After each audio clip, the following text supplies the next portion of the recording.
Ang emperador na ito ay may hilig sa lalaki. Iyon ay dahil alam niya sa kanyang puso na ang kanyang general ay talagang isang lalaki. Ngunit siya ay patuloy na nahulog sa kanya. Huwag kang magbiro, mahal na emperador. Ako ay isang lalaki. Alam ko, ngunit hindi ko mapigilan. Gusto kita. Nang araw na yon, lumapit ang emperador upang halikan ang general. Ngunit hindi niya alam. Talagang mahal na mahal din siya ng general. Ngunit may isang lihim na hindi masabi ang general sa kanyang puso. Ang totoo, ang general ay isang babaeng nagkukunwaring lalaki. Maraming magigiting na lalaki ang naging bahagi ng kanyang pamilya. Ngunit lahat sila ay namatay sa digmaan. Para maprotektahan ang dangal at buhay ng pamilya. Pinilit siya ng kanyang lola mula pagkabata na magpanggap na lalaki at mag-aral ng pakikipaglaban. Sa ganitong paraan, Pagkalalaki niya ay maaari siyang maging pinakamakapangyarihang general sa hukbo ng kaharian. Ngunit, ang pagiging babae na nagkukunwaring lalaki ay isang kasalanan laban sa hari. Sa oras na ito, malinaw sa general. Kahit gaano niya kamahal ang emperador, hindi niya maaaring aminin ang nararamdaman niya. Dahil kapag nalaman ang kanyang tunay na pagkatao, maaaring masangkot niya ang buong pamilya at magdulot pa ng malagim na kapalaran na magpapalawig sa buong angkan. Kaya sa harap ng pagiging malapit sa emperador, kailangan niyang tumanggi ng malamig. lasinggo na si haring nakainom. Hindi ako babae, at hindi kita mamahalin. Habang ang hari ay nababahala, pakiramdam niya ay nasasaktan ang kanyang damdamin. Isang galit ang umakyat sa kanyang puso. Akala niya na ang general ay may minamahal na. Kaya't direktang ipinangalan ang kanyang minamahal bilang marikit na consort. Noong gabing iyon, tinawag ng hari ang general sa labas ng pinto. Pabayaan siyang lumuhod sa lupa. At pagkatapos ay sadyang hayaan ang paboritong babae na gumawa ng ingay sa loob. Para marinig ng general ang tunog ng kanilang pagsasama. Sa kabutihang palad, noong gabing iyon ay umulan ng malakas. At ang general ay nabasa sa labas ng buong gabi. Sa huli, hindi na niya nakayanan at nawalan ng malay. At nang makita ng emperador ang general na nawalan ng malay, siya ay agad na nag-alala. Agad siyang dinala sa kanyang silid upang gamutin. Sa pagsusuri ng mga doktor, sinabing wala namang malubhang sakit ang general. Kailangan lang niyang magpalit ng damit. Uminom ng isang pakete ng gamot at gagaling na siya. Pero ang emperador mismo ang nagpasya na siya ang mag-aalaga sa kanya. Kaya't diretsyo siyang lumapit at sinubukang hubarin ang kanyang kasuotan panglaban. Ngunit hindi inaasahan, ang general ay nagkaroon ng reflex. Napilit siyang pigilan. Huwag. Ayun Luan, ako ang ayaw. Natumanga ang hari sa lugar mismo, kaya pansamantala siyang tumigil. Ngunit sa pagkakataong iyon, biglang nagising ang general. Nabahala siya sa kanyang puso.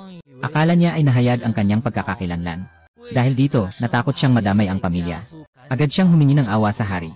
Ngunit ang hari ay nalito sa biglaang reaksyon niya. At hindi makaintindi. Hindi niya maintindihan kung bakit siya ganoon kabahala. Hanggang sa pagkakataong iyon, nalaman ng general na hindi niya nailantad ang kanyang pagkakakilanlan. Pagkatapos, kailangan niyang magpanggap na nagsinungaling na nagkaroon lang siya ng masamang panaginip. Kakagising ko lang mula sa masamang panaginip. Kailangan ko nang umuwi sa bahay. Plano niyang umuwi agad. Ngunit sa oras na yon, dumating ang katulong na may dala-dalang bagong lutong gamot. Kaya't pilit na ipinasya ng hari na manatili dito ang general. Hintayin niyang gumaling muna bago umalis. Pati siya mismo ang naglagay ng gamot sa general. Balak niyang palasingin ito. Nainom na rin ang gamot. Dapat ka nang pumunta sa panig ng palasyo para sa gamot at paligo. Hindi na kailangang magpahilot ng gamot ang hari, di ba? Ako'y isang ordinaryong tao lamang. Hindi ko kayang magbabad sa ganoong bagay. Ito ang utos ng hari, magmadali ka na. Hindi nagtagal, dumating ang babae sa silid paligo ng halamang gamot sa palasyo. Pagkatapos ay pinaalis niya ang lahat ng mga alipin. Inihanda niyang hubarin ang kanyang baluti para maligo. Ngunit sa sandaling iyon, biglang pumasok ang emperador. Nang makita ito ng general, labis siyang nag-alala. Agad siyang lumusong sa tubig. Takot na matuklasan ang kanyang lihim. Pagkatapos ay mabilis niyang sinabi na hindi siya sanay na may nakatingin habang naliligo. Pinayuhan siyang bumalik na agad. Ngunit malinaw na sinadya ng hari na hanapin siya. Paano siya basta-basta alisin? Agad niyang tinanggal ang kanyang panlabas na damit, na nagpapahiwatig na nais niyang maligo kasama ang general. Lalo pang nataranta ang general sa kanyang puso. At nagmadaling umatras sa tubig. Iniisip niya na hindi niya dapat hayaang malaman ng hari ang kanyang tunay na pagkakakilanlan. Gusto mo ba ng masahe? Hayaan mo akong tulungan. Hindi, mahal na hari. Ikaw ang nagmamasahe sa akin. Kung malaman ito ng iba, baka ako ay mapagsabihan ng labis na pagsuway. Paano mangyayari yon? Ngayon, tayong dalawa lamang. Kung hindi mo sasabihin, hindi ko rin sasabihin. Sino ang makakaalam? Hindi pwede, mahal na hari. Sasabihin ko na ang totoo sa iyo. Hindi ako sanay na may tao habang naliligo. Lalo na sa masahe. Hindi ka komportable dito sa harap ko. Iniinis mo ba ako? Hindi naman. Seryoso, hindi talaga. Kung hindi, lumapit ka dito, mahal na hari. Ang paraan ko ng masahe. Hindi pa nararanasan ng kahit sino. Ikaw ang una, okay ba ang lakas? Ayos lang po, mahal na hari. Hala, hindi pa tapos ang masahe. Upo. Ming Luan. Sana'y babae ka sana. Sige, naibukas ko na ang lahat ng meridian sa likod mo. Ngayon, kailangan na nating pindutin ang dibdib. Huwag, iyong hari.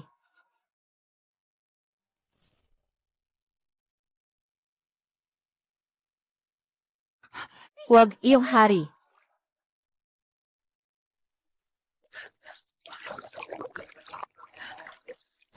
Huwag, iyong hari, si Lolo Shen ay nagnanais makipagkita sa trono. Hindi papayagan. Bakit ka masaya masyado? Mahal na Ginoo, ang inyong lola ay matanda na. Kung siya'y pumasok sa palasyo sa gitna ng gabi, tiyak na may mahalagang bagay. Huwag mag-alala, may mga mahalagang bagay akong dapat asikasuhin ngayon. Mahal na Ginoo, si Yanye. Shen ay nakaluhod sa labas ng silid at hindi makatayo. Nakiusap siya na dalhin si General Shen pabalik sa tahanan upang magpagaling. Mahal na Ginoo, pakiusap tingnan ninyo. Sa ngalan ng katapatan ng pamilyang Shen, hayaan ninyong makausap ko ang aking lola, upang siya ay makapagpahinga ng isip. Sige na. May sugat ka. O kaya naman, ako na ang personal na pupunta. Ming Luan. Sa ngayon, papatawarin muna kita. Marami pang panahon. Alam ko rin ang kapalaran mo.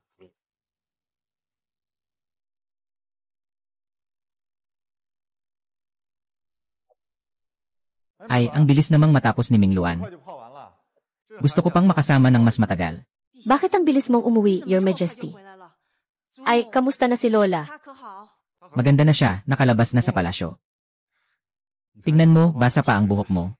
Ako na ang magpapahid. Huwag na, haring-hari. Halika.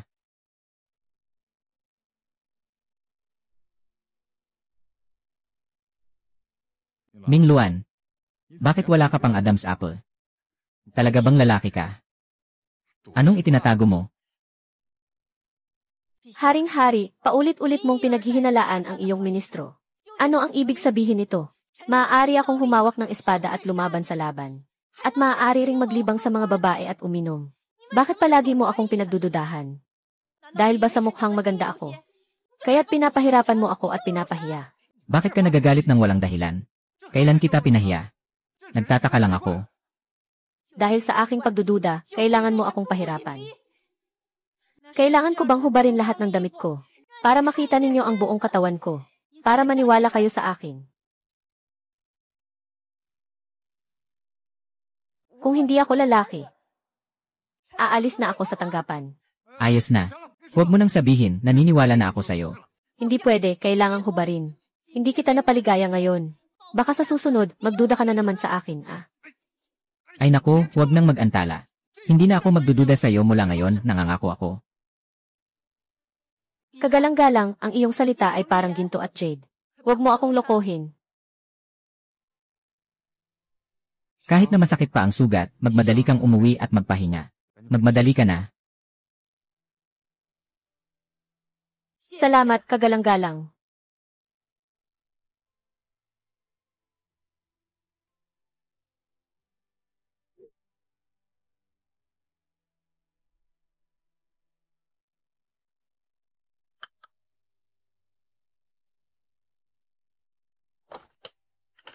Bakit ito ay yung premyong Longjing bago ang ulan noong nakaraang taon? Bumalik sa Empress Dowager. Matapos tumaas ang ranggo niya, naglabas ng utos na bawasan ang gasto sa harem. Kung ang mag-ahon sa trono ay ang ikalawang prinsipe, tiiyak na igagalang niya ang Empress Dowager. Sayang, biglang sumulpot si Shen Mingluan. Yung si Cheng Yaojin. Nangahasirain ang aking karangalan. Ipag-utos. Si Shen Minglun ay pumarito upang makipagkita sa akin. Opo.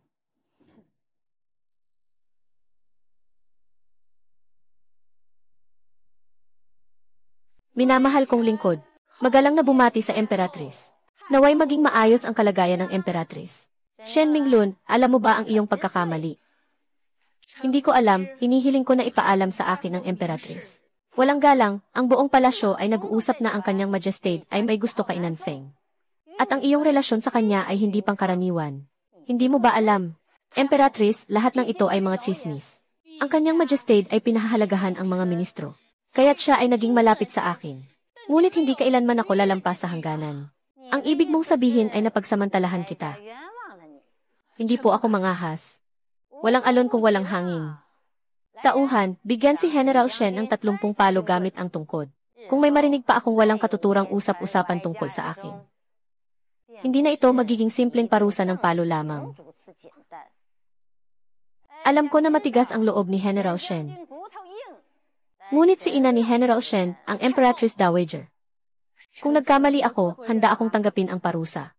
Ngunit walang kinalaman ang lola ng aking ministro sa bagay na ito. Kung siya'y iyong aabalahin, hindi ba't ito'y hindi makatarungan? Magiging paksa ito ng usapan ng lahat. Bastos, naglakas loob kang lumabag sa otoridad. Tawagin ang mga tao, dalhin si Shenming at putulin ang kanyang ulo.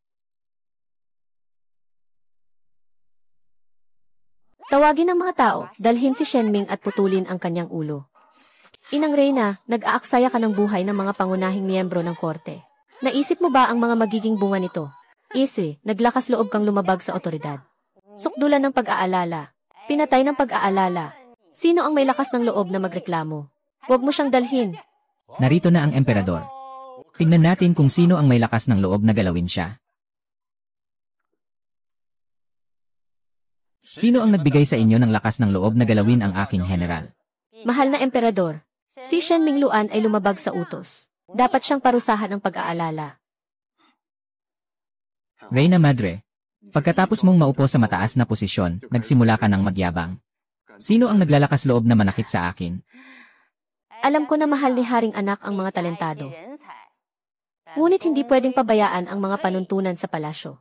Kung hindi, sa hinaharap, baka lahat na ay makapangahas na hamakin ang angka ng emperador. Maaaring hindi patayin si Shen Minglan, pero kailangang parusahan siya ng 30 palo. Hindi pwedeng. Hindi pa rin nakikinig si Haring sa mga salita ko.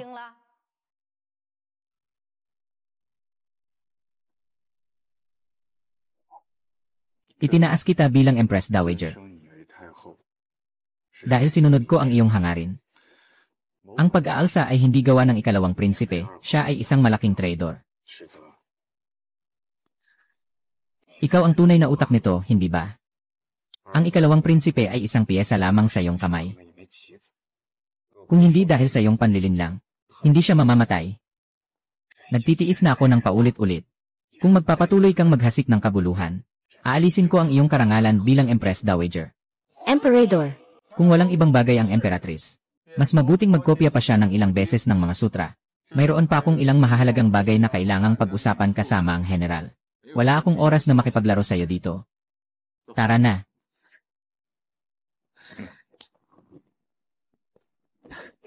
Hindi ito maaaring si Ezzy.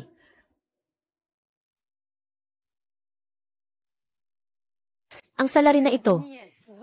Emperatrice, wag po kayong magalit. Kagalang-galang na hari, kagalang-galang na hari.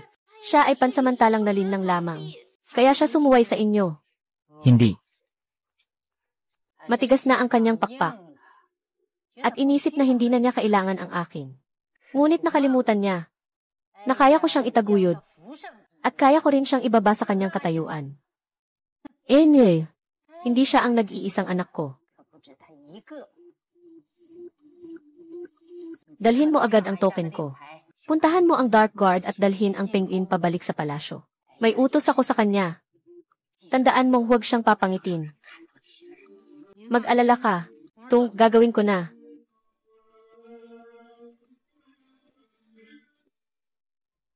Kung sakaling muli kang tawagin ng Emperatrice, huwag mo na siyang pansinin. Kailangan ko nang bumalik sa palasyo, Your Majesty. Anong sinabi sa iyo ng Emperatrice? Hindi mahalaga kung ano ang sinabi ng Empress Dowager sa akin. Ang mahalaga ay hindi na ako pwedeng manatili dito. Ito ang palasyo ko. Pinapayagan kitang manatili. Sino ang may lakas ng loob na tutol? Ito ang palasyo ko. Pinapayagan kitang manatili. Sino ang may lakas ng loob na tutol? Your Majesty, hanggang kailan pa kayo magpapanggap na walang alam? Kailan kayo magigising? Hindi mo ba alam na ngayon ay kumakalat sa buong palasyo na gusto mo si Haonan? Sa akin. Matagal na kitang gusto. Kung kumalat man ang mga salita, hayaan na. Ngunit ayokong mapagbintangan. At higit sa lahat ay ayokong maging isang rebelde na sumisira sa bayan. Ang buong pamilya ng Shen ay tapat at matapang. Ang aking ama at mga kapatid ay namatay sa digmaan. Hindi ko maaaring pahiyain ang pamilya Shen. Ang pagmamahal ng haring sa akin. Hindi ko kayang tanggapin. Hindi ito ang tunay mong nararamdaman, di ba?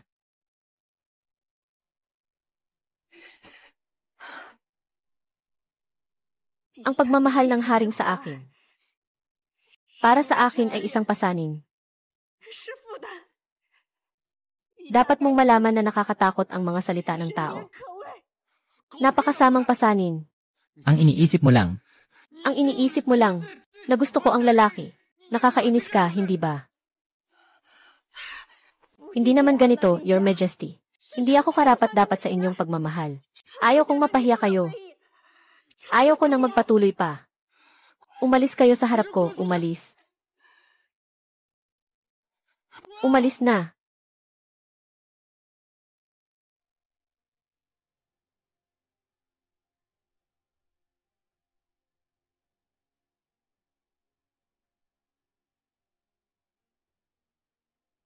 Bakit nga ba nagustuhan ka ni Shen Minglan? Isang taong may matigas na puso. Kung ako lang si Shen Minglan, hindi si General Shen. Kahit na maraming tao ang tututol, hindi ako magpapatalo.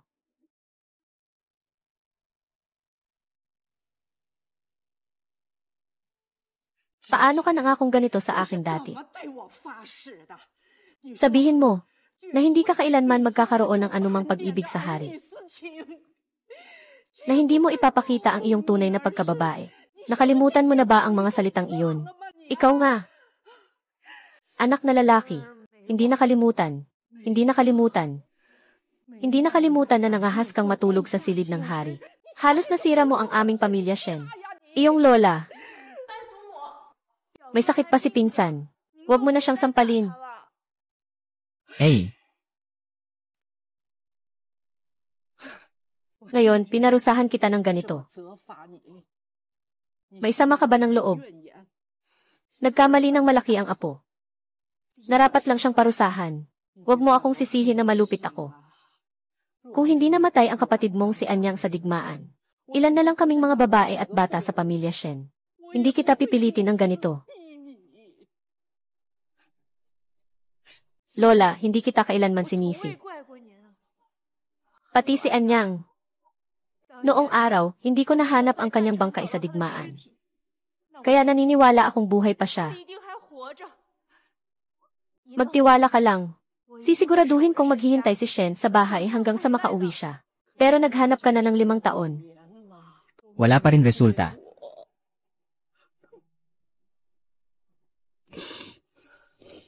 Sige na. Kung gusto mong maghanap, sige lang. Esan, Lola, may isa pa akong sasabihin. Mahal kong hari. Nagsimula na siyang magduda na ako ay babae. Gusto kong magpakasal. Wala nang pagdududa sa kanya. Wakasan ang kanyang mga iniisip. Putulin ang kanyang balak.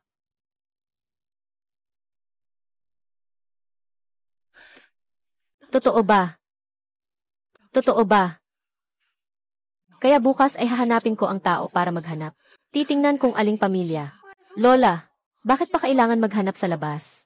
Hayaan mo na lang na ikasal na lang ako diretso sa pinsan ko. Ang gulo. Kung si Wang ang ikakasal sa'yo, hindi ba't masasira ang buhay mo nang dahil dyan? Tama ka, Pito. Ayaw ko rin. Kahit ang pinsan ko ay nagbihis lalaki para sa general na bahay. Bakit hindi ko magagawa? Magpakasal. Ako rin ay tao ng punong general. Dapat akong tumulong sa punong general. Nasa akin ang panangga. Sino pa ang magdududa na babae ang pinsan ko? Ninang, pakiusap, payagan mo ako. Sige na, sige na. 1 metro at 8 pulgada. King Er.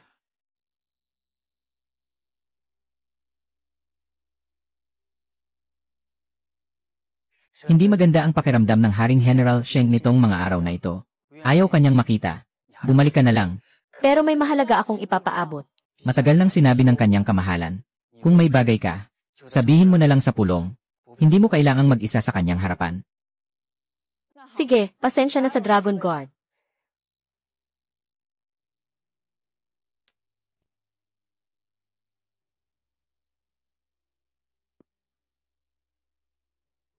Umalis na siya.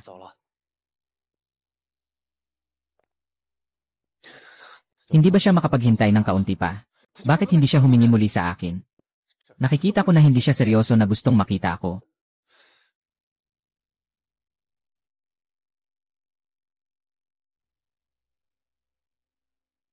Your Majesty, I wish to marry the Kausin King Xianxing. Sana po ay mapagbigyan ninyo ako na magtayo ng libingan at magpakasal. Anong sinasabi mo? Ako at ang pinsan kong si Xianxing ay nagkakaintindihan. Parang magkaibigan mula pagkabata. Nakapagpasya na kaming magpakasal. Sige, kahit anong gawin ko, nag-ingat pa rin ako. Akala ko ay naiiwasan ko na ang lahat. Pero may isang Qin Tianqing pa pala sa paligid mo. Kaya nitong mga araw na ito, nagmamakaawa kang makipagkita sa akin. Dahil lang dito. Shen Ming'an. Talagang mahusay ka, ha? Palagi mong sinasabi na ang susi ay tungkol sa pag-ibig at relasyon. Talagang nakak-disappointment ka sa akin. Ako'y hindi karapat-dapat. Lahat ng iba, mag-alis na kayo. Shen Minglun, manatili ka rito.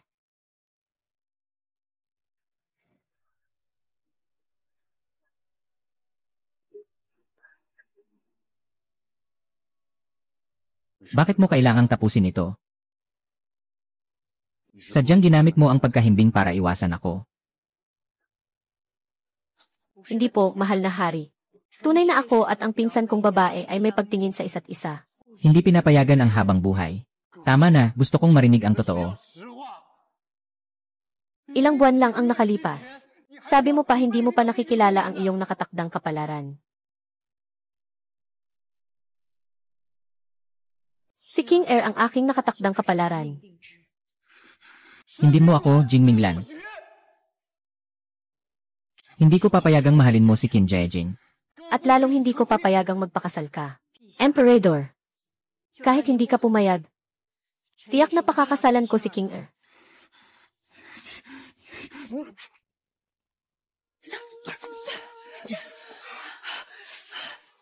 Emperador, ako'y karapat-dapat sa kamatayan.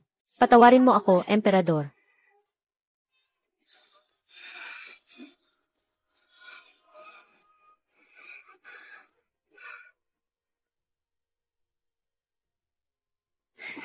Mga kapatid, maari mong ihain ang anumang hiling. Tanging kasal lamang. Hindi ako papayag. Ano man ang tingin mo sa akin, kahit na ito'y nakakadiri o kakaiba, ikaw ay para lamang sa akin. Hindi. Hindi, mahal na hari. Ikaw ay mapapansin ng buong mundo. Ang iyong imperyo ay masisira sa isang iglap. Kung ang mahal mo sa puso, hindi mo makuha ang imperyo na gusto ko. Ano pa ang silbi nito? Bukas ng gabi, huwag nang magsabi ng mga bagay na ikasasama ng loob ko. Sige na, hindi ba?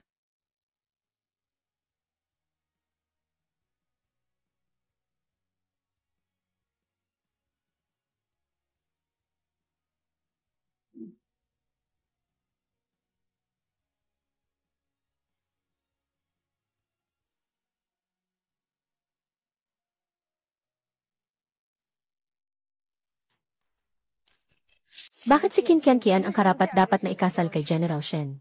Isang ulilang babae na nakatira sa piling ng iba, na may lakas ng loob na siraan ang aking karangalan at tagumpay. Hindi totoo ang balitang yan tungkol kay General Shen. Tiyak na totoo ang tungkol sa bagay na ito, mahal na reyna. Si General Shen mismo ang humiling kay Haring Nakatataas. Napakasalan si Ginoong Qin. At dahil dito, nakainis niya ang hari. Kaya't nagalit ng todo ang hari sa palasyo. Hindi ka namin palalampasin, Qin Tianqian.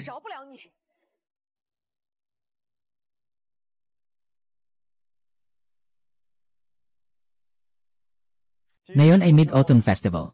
Inutusan ko ang mga tao na maghanda ng salu-salo sa bahay, upang magsaya ang lahat.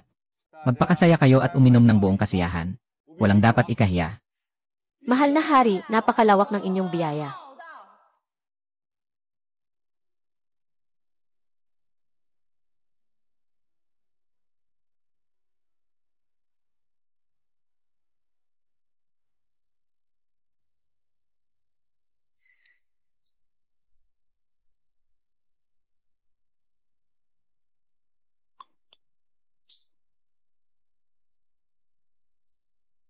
Kahapon lang, nilapastangan ni General Shen ang aking dignidad.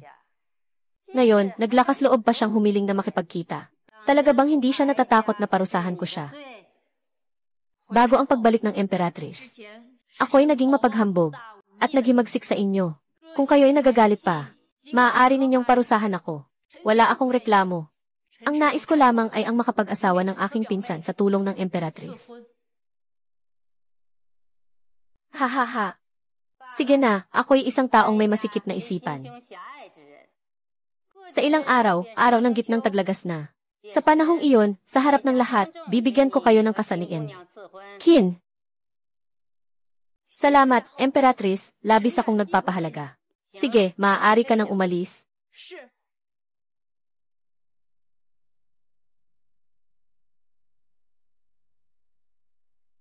Emperatrice, hindi ko maintindihan kung bakit ninyo siya tinutulungan.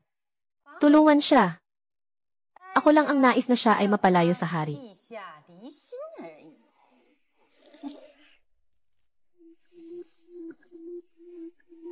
Ginoo Shen, noong nakaraan, hiniling mo sa akin na ipagkaloob ang kasal para sa iyo.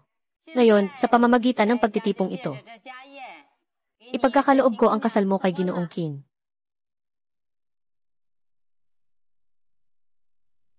Ngayon, sa pamamagitan ng pagtitipong ito, ipagkakaloob ko ang kasal mo kay Ginoong Qin.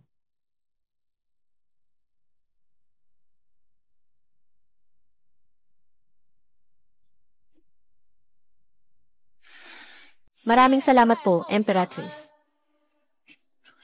Hindi ako sang-ayon. Si General Shen at si Ginoo Qin ay maganda at matalino. At ang pamilya ni General ay maliit lang ang bilang. Lola Shen, marahil matagal na niyang inaasam na magpakasal si General Shen at magkaanak.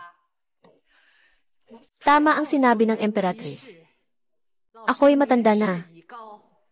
Ang tanging pangarap ko sa buhay ay makita si Luan na magpakasal. Naway pagpalain ng Haring Nuno. Haha.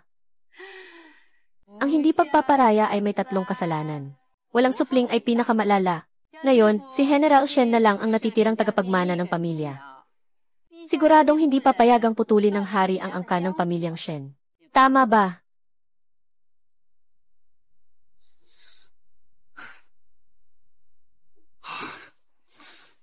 Hey.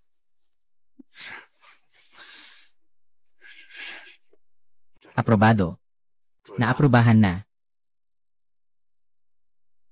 Salamat, mahal na hari. Salamat, Emperatrice.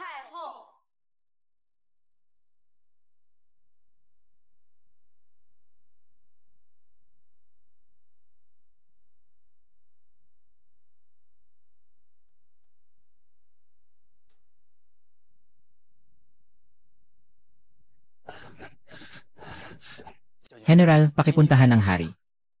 Ano ang nangyari sa kanya? Naiinom ang hari. Magagalit siya sa loob ng palasyo. Natakot ang mga alipin na masunog ang katawan ng dragon. Kaya't pinapunta na lang ang Pangulo para tingnan. CJ. Song Kui. Tumawag ka.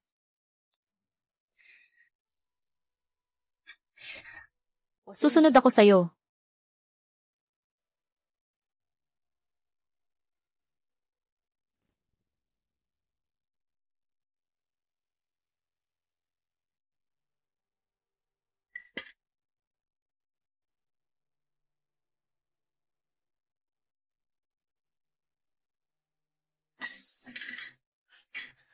Ano nang ginagawa mo, hari?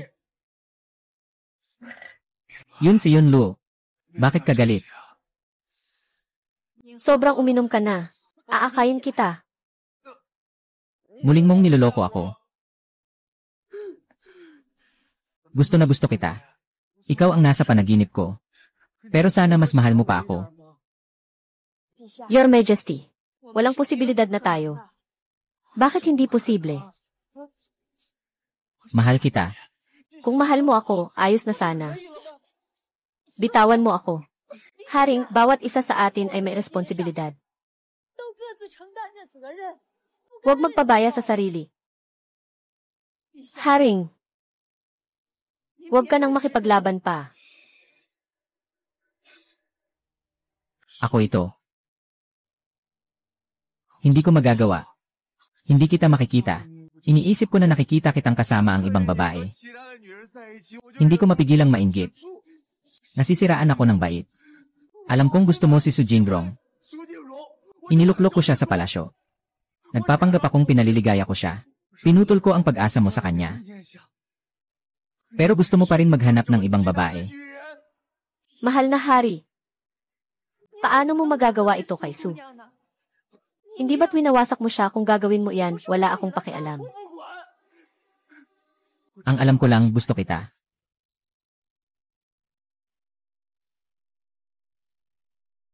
Magpakasal tayo, okay ba? Mahal na mahal kita, mahal. Halos mabaliw na ako sa pagmamahal ko sa'yo. Sobrang mahal na mahal kita. Mahal, nababaliw ka na. Talagang mahal na mahal kita. Mahal, pakawalan mo ako.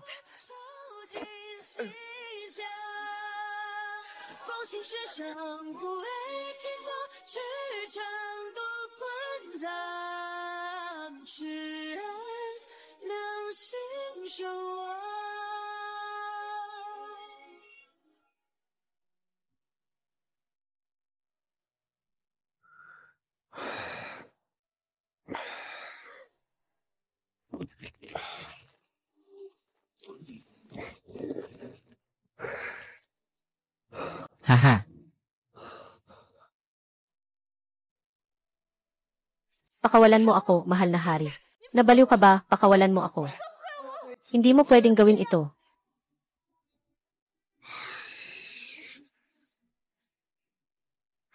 Gago ka. Kagabi, pinilit kong gahasain si Mingluan. Sigurado akong galit siya. Hindi pwede, hindi pwede. Kailangan ko siyang hanapin. Sa labas ng silid, mahal na hari, nangangailangan makipagkita ang consort. Sinasabi nilang may paraan upang mapigilan si General Shen na magpakasal. Magagawa mong hikayatin siyang pumasok.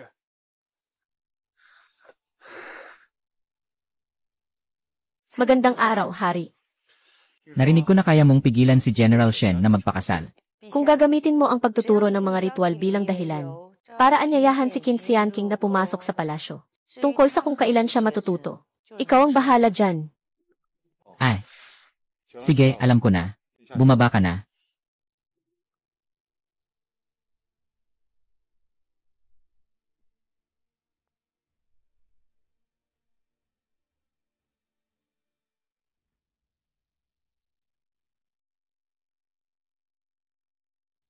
Ang nakaraan at ang harem ay magkakaugnay. Akala ng kanyang kamahalan dahil siya ay naging hari. Maari na niyang baliwalain ang aking presensya. Maaari kong ipakasal si Shen Mingluan. Mas kaya ko pang pumili ng reyna. Kung ikukumpara sa iyo, inang reyna, mas bata pa ang kanyang kamahalan. Hahaha, ano ang dahilan kung bakit napakasaya ng inang reyna? Malapit na ang kasal ni General Shen. Nais ko lamang na magkaroon din ng magandang balita sa loob ng palasyo. Magkasamang magdiriwang ang hari at mga lingkod. Bakante ang trono ng reyna. Hindi ito mabuti para sa katatagan ng naunang dinastya. Ang paghirang ng reyna, hindi na dapat pasanin pa ng emperatrice. Narinig kong hindi maganda ang kalusugan ng emperatrice. Kailangan niyang magpahinga. Wala akong sakit. Ang haring consort na si Jinggi ay nagmula sa isang kilalang angkan. Maganda at matalino. Siya ang walang katulad na kandidato sa trono ng empress. Ako ang nagpasya na siya ang maging empress. Hindi siya karapat-dapat na maging empress. Matagal ko nang napagpasyahan. Tama na. Huwag kang magsisinungaling. Sabi ko kanina na kailangan ng Empress Dowager ng pahinga. Ito ay isang utos mula sa akin. Mahal na hari, ano ang ibig mong sabihin? Ipasa ang utos. Nababahala ang emperatrice. Hindi maganda ang kalagayan ng yumaong emperador. Kailangan niyang magpahinga. Walang sinuman ang pinapayagang manggulo. Chu Tianlin, nais mo bang ipasok sa kulungan ang iyong ina? Ako ang iyong emperatrice. Paano mo ako maaring tratuhin ng ganyan? Chu Tianlin, nais mo bang ipasok sa kulungan ang iyong ina? Ako ang iyong ina. Paano mo nagawang tratuhin ako ng ganito? Noong iniwan mo ako para protektahan ang sarili mo. At iniwan mo ako sa sirang palasyo na mag-isa. Wala na akong ina noon. Kahapon ng gabi, sinubukan mong maghasik ng alitan at ikulong si Wei Mingluan. Iyon ang pinakamagaang na parusa sa'yo. Mas mabuting maging maayos ka. Kung hindi, hindi ka magiging isang Empress Dowager. Chu Chayanlin. Ako ang iyong tunay na ina. Pero ikaw pa ang nagsasabi na hindi mo ako anak. Ikaw pa ang nagsasabi na hindi mo ako pinapalaki. Hindi ka rapat-dapat maging ina. At ang alipin na ito pa ang nagsasalita ng walang galang sa akin. Ipagtabuyan niyo siya at paluin ng 30 beses. Opo, iyong hari. Patawarin niyo po ako, hari. Panginoon, patawarin niyo po ako, hari. Hari, hari. Patawarin mo ako, mahal na hari.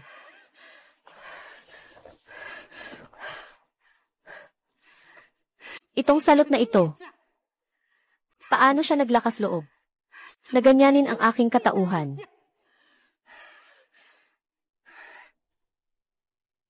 Sir, nandito ka na. Inang hindi nakikinig. Na itinapon ako sa kampo ng mga madidilim na gwardiya sa loob ng maraming taon. Ngayon ay naisip mo na ang iyong anak na ito. May dahilan ang aking pag-iwan sa iyo sa kampo ng mga madidilim na gwardiya. Dahilan. Ang iyong mga paghihirap ay para mapanatili ang iyong karangyaan at kayamanan. Nagsakripisyo ako. Itinapon mo ako sa kampo ng mga itim na tagapagbantay ng maraming taon. Hindi ka man lang nag-aalala. Ganon mo lang sinasabi sa akin ng walang pakundangan. Hindi ba? Noong 5 taong gulang ako, inihagis ako ni Mother sa kampo ng mga itim na tagapagbantay. Para ang kapitan ng kampo ay magpagsanay sa akin upang maging isang matalim na espada. Sa mga taong ito, nakaranas ka ng hirap sa kampo ng mga itim na tagapagbantay. Aking gagampanan ang iyong kabayaran. Paano mo naman ako babayaran? Aking tinatanong ka, nais mo bang umupo sa posisyong iyon?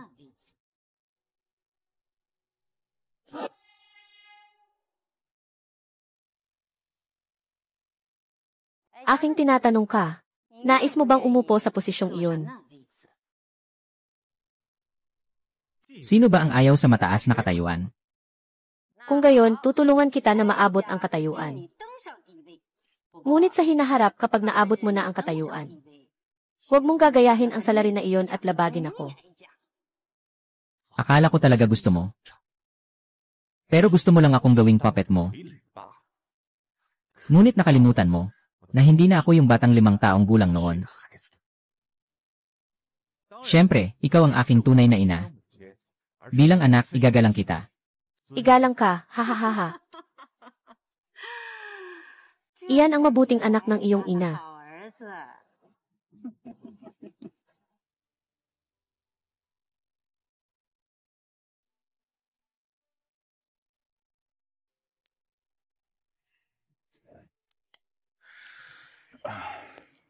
Milan, kagabi lasing lang talaga ako.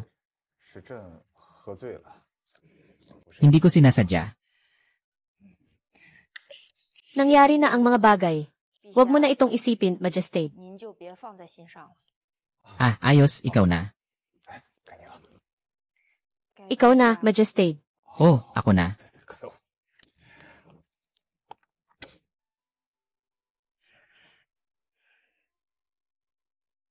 Aba, bakit dumating ang night market na ito sa tamang oras?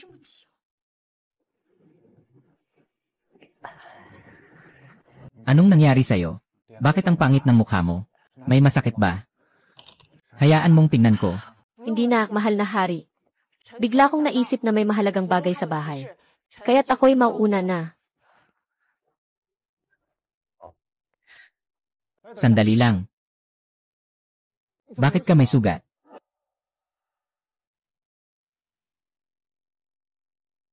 Sandali lang. Yenan, bakit ka may sugat? Nasugatan ka. Ay, konting sugat lang yan, hindi ito mahalaga. Babalikan ko lang ito, ayos na. Hindi ka makakalabas. Pahihirapan ko ang manggagamot na tingnan ka. Wala nang silbi, mahal na emperador. Ang pangunahing dahilan ay masyadong pribado ang bahagi ng sugat. Kaya nahihiya akong ipakita ito sa manggagamot. Paano ka nasugatan dyan? May itinatago ka sa akin, hindi ba? Mahal na emperador. Kapag sinabi ko ito, huwag mo akong pagtawanan. Hindi ito dahil sa ako'y uminom sa isang bahay aliwan. Hindi sinasadyang naglaro ng apoy. Bumalik ka na naman sa bahay aliwan. Hindi ba't noong nakaraan kasama ka ng kanyang kamahalan? Hindi nakapaglabas ng init. Sobrang pinigilan. Naglaro lang ng kaunti. CJ. Ikaw, umalis ka dito. Umalis ka na. Buti na lang at kagabi ay pinagsisihan ko at pinilit siya. Dapat ko nang ipatigil na siya ng diretsyo.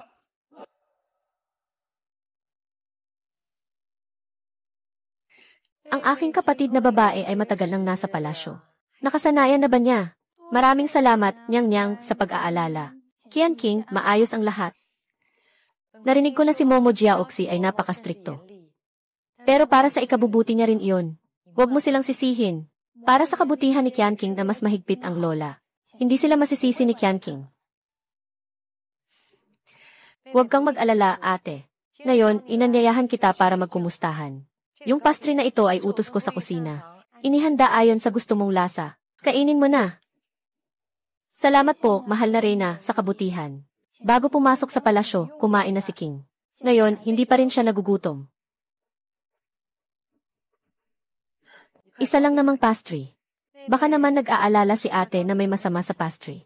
Sige, ate, ikaw muna ang tikman.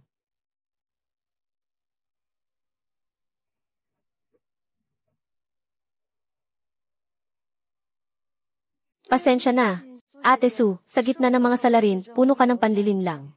Kaya't ang pagkain. Maingat lang ay normal lang.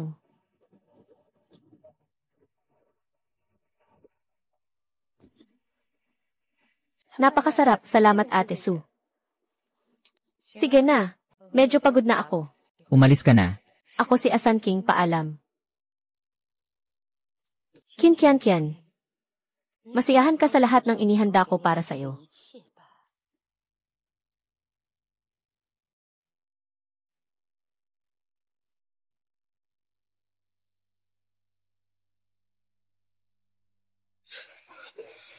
Babae, ano ang nangyayari sa'yo? Naiikot ang ulo ko. Medyo mahina ang katawan ko. Ha. Hindi ko inakala na may ganitong magandang gawain ngayon. Mga kuya, magpapakasaya tayo ngayon. Anong balak ninyo? Ito ay palasyo, ikaw. Huwag kayong lumapit. Hindi pwede yan. Hindi lang siya mayaman. Hayaan ninyong ituro namin sa inyo kung paano maglingkod sa mga lalaki. Hindi kami makapagpatawad sa iyo, naku. Walang hiya. Alam ba ninyo na ang aming dalaga ay mula sa tahanan ng general? Siya ang kasintahan ni General Shenming. Ha. Tulungan. Ha, tulong.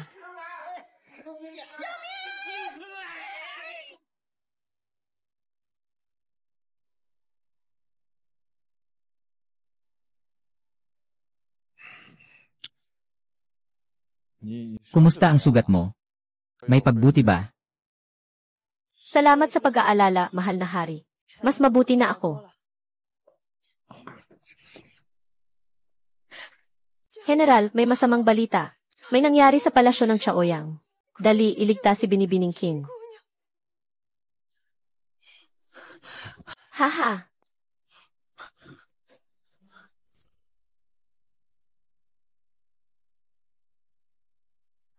Tina, lumabas. Tina. King-er. Kapit lang. Pinsan. Huwag kang matakot. Nandito ang pinsan. Hindi pinabayaan ng pinsan si King-er ang dangan ang tahanan ng general. Napanatili ang kadalisayan ni King-er. King-er. Humingi ng doktor. King-er, tahan lang. Malapit nang dumating ang doktor.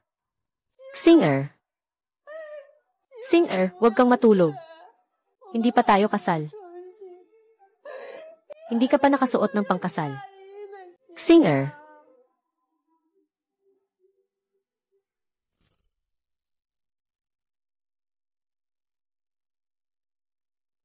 Hindi pa tayo kasal. Wala ka pang puso na magsuot ng pangkasal. Paano natin haharapin ang 3 taong ito, mahal na hari? Umuwi na kayo. Mahal na Panginoon, pakiusap, patawarin mo ako. Mahal na hari, pakiusap, patawarin mo ako. Siya ang babae na yon. Wala siyang kahihiyan. Inaalok niya tayo. Siya nga iyon.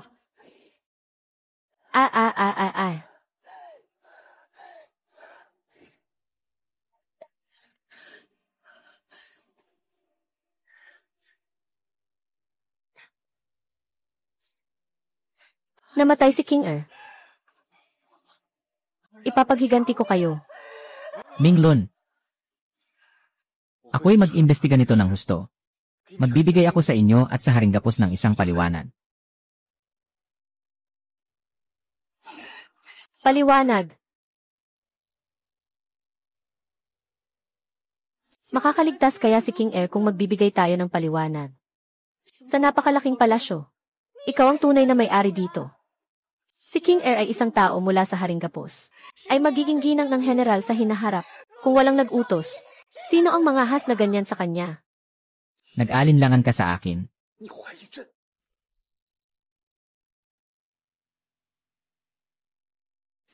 Nag-alinlangan ka sa akin, ha? Dahil sa iyong sariling interes, kaya mong ipatawag si King Er sa palasyo upang makamit ang layunin. Ano pa ang hindi mo kayang gawin? Shen Minglun. Akala ko alam mo ako ng lubos. Hindi ko akalain na ako lang pala ang umaasa.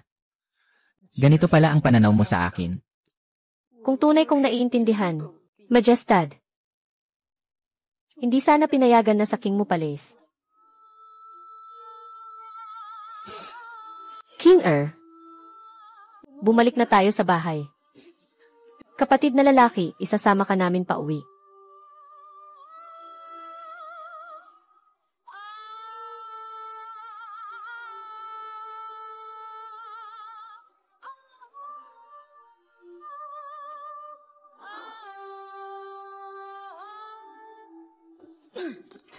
Ang pagpapaslang at pag-imbestiga ay,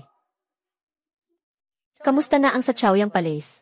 Nang dumating si Haring Shen, si King Qianqing ay hindi na nakatiis sa kahihiyan at nagpakamatay. Ha ha ha ha ha. Napakaganda, sa wakas ay patay na ang babaeng iyon. At si Haring Shen, ano ang nangyari? Malungkot si Haring Shen. Akala niya ang pagkamatay ni King Qianjin ay may kinalaman sa kanyang kamahalan. Nagkaroon sila ng pagtatalo. Magandang balita, may kanyang kamahalan na panangga. Hindi kailanman dududangin ni General Shen ang aking pagkatao. Pagdating ng panahon, makakasama mo siya.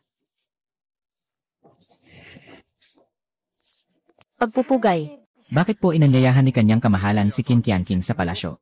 May kaugnayan ba ako sa kanyang pagkamatay? Ako po ay nag-anyaya kay Qianqing upang magkwentuhan lamang bilang magkakapatid. Lahat ay inihanda ng kusina ng palasyo. Naway maunawaan po ito ng kanyang kamahalan. Huwag mong isipin na matatakpan mo ako ng ganito lang. Hindi po ako mang-uto sa kanyang kamahalan. Kung malaman ko na ikaw ang may kinalaman sa bagay na ito, siguradong papatayin kita ng libo-libong palo.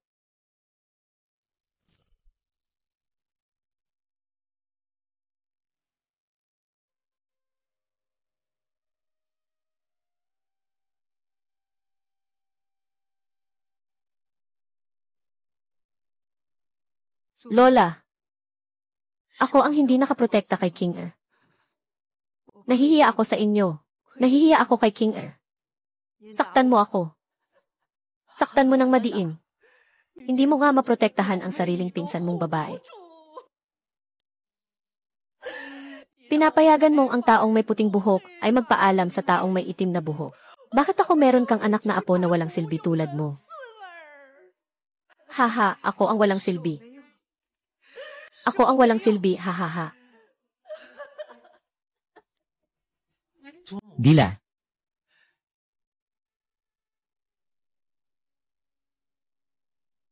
Lola, naku. Hindi mapagpasalamat na apo, si Shen Anyang bumabati sa lola. Totoo, bumalik na si Anyang ko. Nabubuhay ka pa pala. Ako si Lola. Ako si Anyang. Nandito na ako, buhay pa. Hahaha. Aking mahal na apo.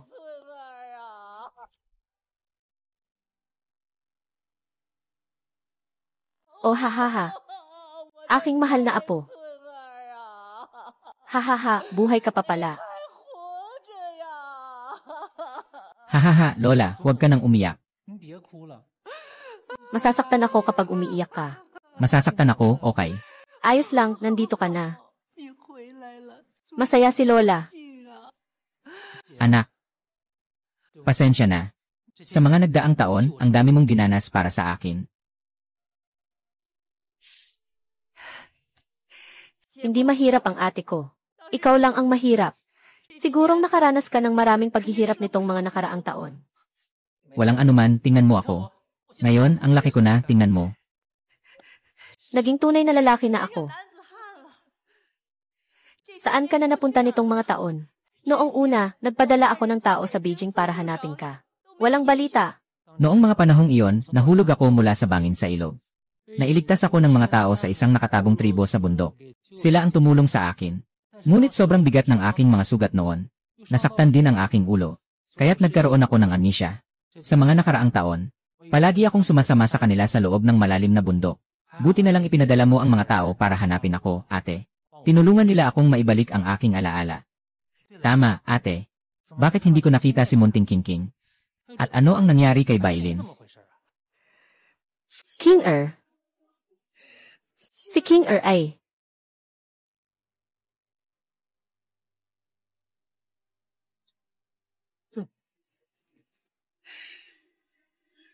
Ako ang may kasalanan kay King Er.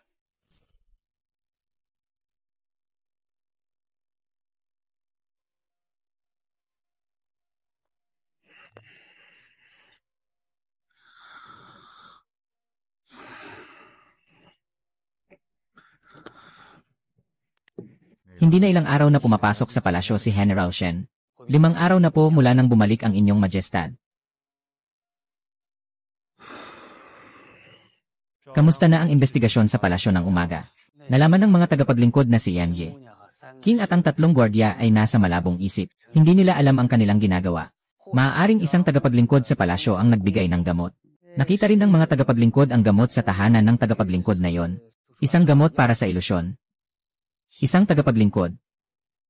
Bakit niya pinagsamantalahan si Qin Qianqing? Walang magawa ang aking mga tauhan. Hindi natagpuan. Isang dalagang bayang. Hindi naman siguro kasing tapang nito. Tiyak na may nag-utos sa kanya. Bantayan mo si Su Jingrong. May hinala akong may kinalaman siya dito. Aking susundin ang utos. Paano dapat ituring ang dalagang bayang iyon, mahal na hari? Kailangan pa bang itanong ito? Siyempre, dapat siyang patayin sa pamamagitan ng pamalo. At yung mga gwardya na nakaduty noong araw na yon, sila ay pinarusahan ng 50 beses na palo at pinalaya sa palasyo. Your Majesty, Linan, may isa pang bagay. Si General Shen Anyang na namatay sa labanan dito sa Beijing 5 taon na ang nakalipas, ay nakabalik na sa kabisera nitong mga nakaraang araw. Anong sabi mo? Buhay pa si Shen Anyang? Ang bilis naman. Sundan mo ako papunta sa bahay ng General.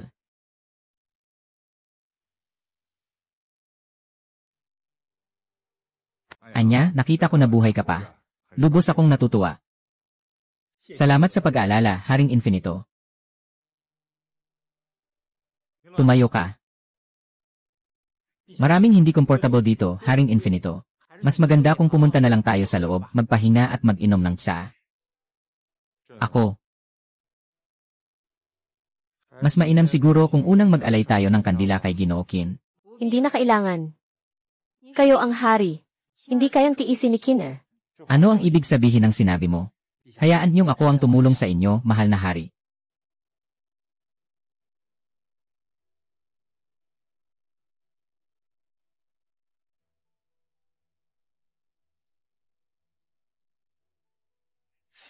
Natapos na si Xiangji. Mahal na hari, pakiusap, bumalik na kayo sa palasyo. Shen Mingnuan, gusto mo ba talaga akong paalisin?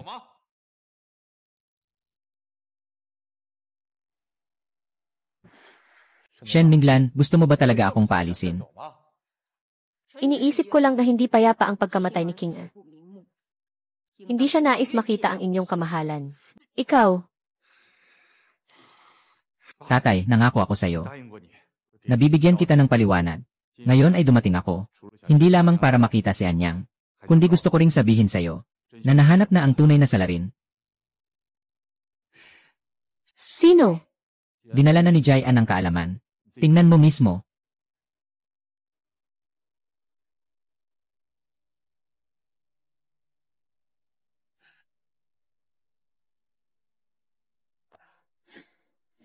Mahal na Ginoo.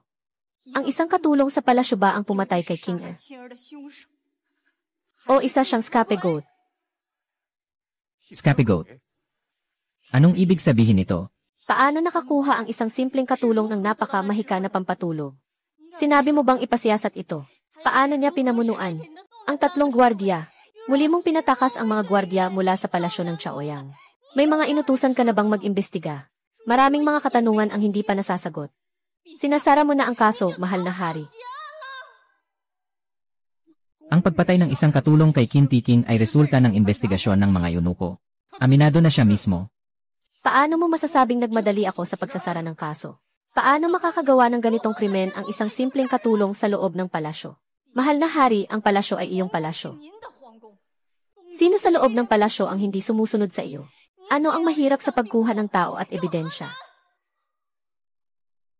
Shen Bingluan. Kaya't pinaghihinalaan mo na sinasadya kong maghanap ng scapegoat.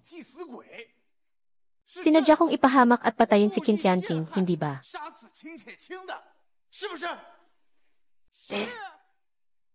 Maaari mo bang sabihin na hindi ka nakialam sa nangyari sa Chaoyang Palace? Sadyang tumutol ka sa akin na makasal kay King Er. Ngunit kailangan mo pang ipatawag si King Er sa palasyo para mag-aral ng etiketa. Mahal na emperador, hindi mo talaga nais na makalabas si King Er ng buhay mula sa palasyo. Sa iyong puso. Ako ba ay ganitong kasuklam-suklam na tao? Maaari bang harapin ng inyong kamahalan ang altar ni King Er? At walang pag-aalinlangan na sabihin sa akin na ang dalagang ito ay talagang pumatay kay King Er.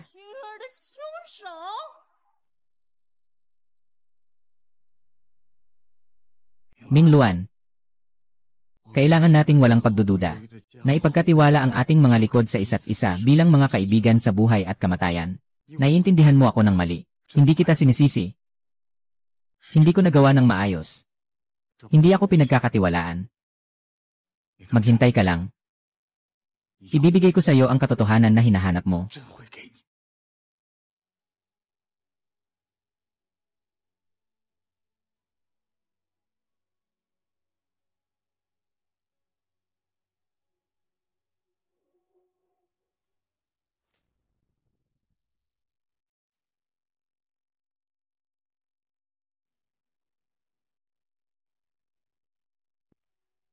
Sino ang may lakas ng loob na pumasok sa aking palasyo nang walang pahintulot? Ihuli ang mga mambubuno. Hoy, ang concubine Su ay sobrang pagkalkula. Gamit ang mga pastry para maglagay ng lason at siraan si Qin Tianqing. Kasabay nito, binili niya ang 3 kawal. Nadungisan si Qin Tianqing. Tumahimik ka na. Paano mo alam ang mga ito?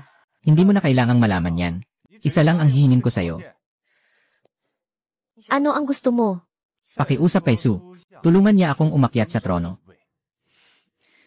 Akala mo kung sino ka? Ang kaharian ng Daki. Hindi basta-basta pwedeng gawin ng kahit sino lang. Kahit na willing ang aking ama na tulungan ka. Pero ang ibang mga ministro, hindi ka naman prinsipe. Sino ang gustong tumulong sa'yo? Yenan, sino ang nagsabing hindi ako prinsipe?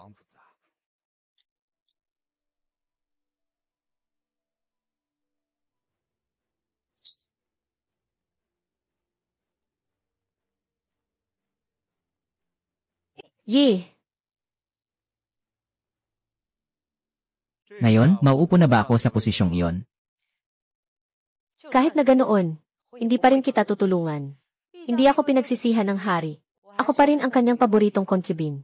Mahalaga bang magtaksil sa iyo? Hindi mo ba talaga iniisip na kinuha ka ni Chu Chanlin sa kanyang harem? At ginawang paborito dahil gusto ka niya? Ayaw lang niyang magkasama kayo ni Shen Minglan.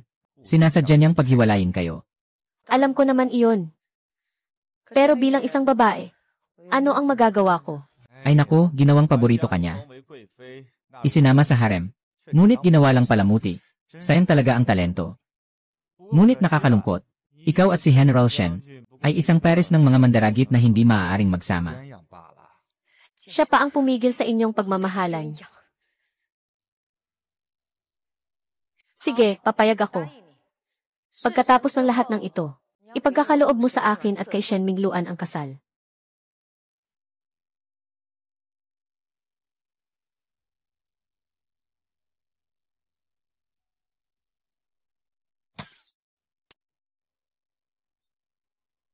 Hulihin ang mamamatay tao.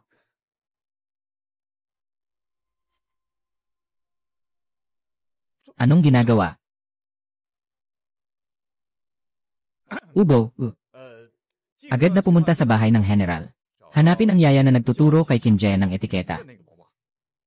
Susundin ko ang utos. Opo. Kung may tutol man, patayin ng walang awa.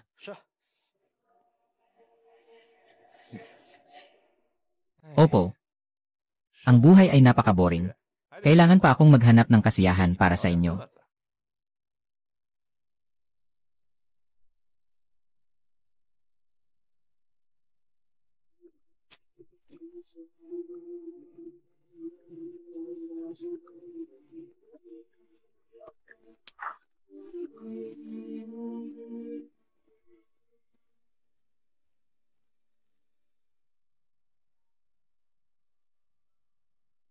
Diyos ko.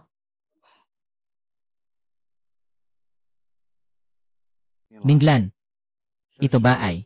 Mahal na hari, palagi mong sinasabi na ipagtatanggol mo si King Er. Ngunit lihim mong pinapadala ang mga tagapagtanggol para patayin si Inalin. Mahal na hari, bigyan mo po ako ng paliwanag. Kailan ko ba ipinadala ang mga tao para patayin si Inalin? Jesus, kahapon gabi, malinaw na ikaw ang nagbigay ng utos. Sino ang gumamit sa inyo upang siraan ako? Handa ang aking alipin na mamatay upang ipakita ang katotohanan. Ikaw. Sige na.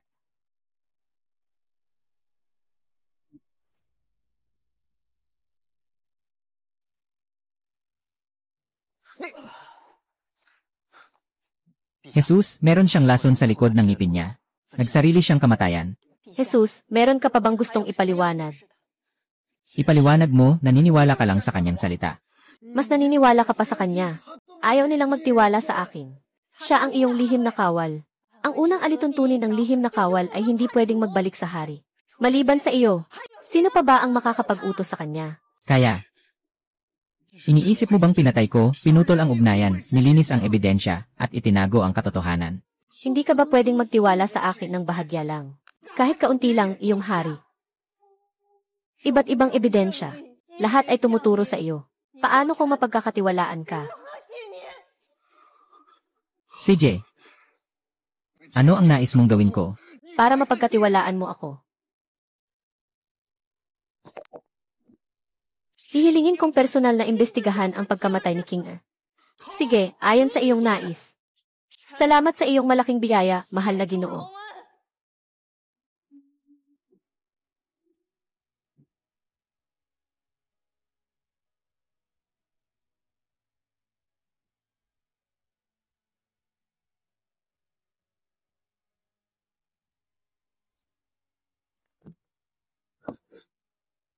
Pumunta ka at alamin kung ano ang mga galaw ng Emperatrice kamakailan.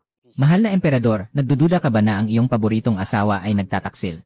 Mga nangyari ngayon, malinaw na mayroong gumagamit sa pagkamatay ni Qin Qianqing upang paghiwalayin ako at si Minglan. Ang mga sundalo sa kampo ay hindi naman talaga sinanay ng aking sariling kamay. Ito ay pag-ari ko ba? O pag-ari ng Empress Dowager? Ay hindi pa alam. Si Er, inilipat mo ang mga lihim na gwardiya kagabi.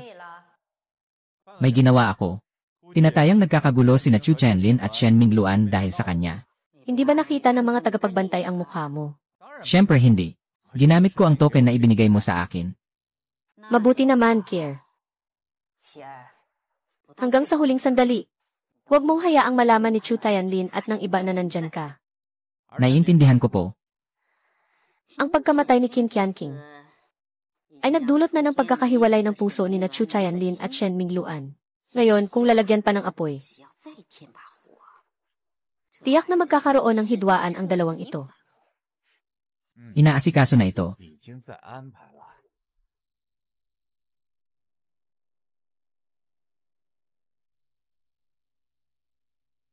Kung ang madilim na gwardiya ay hindi mula sa utos ng kanyang kamahalan, sa tahanan ng general, sino ang nagpadala sa kanya?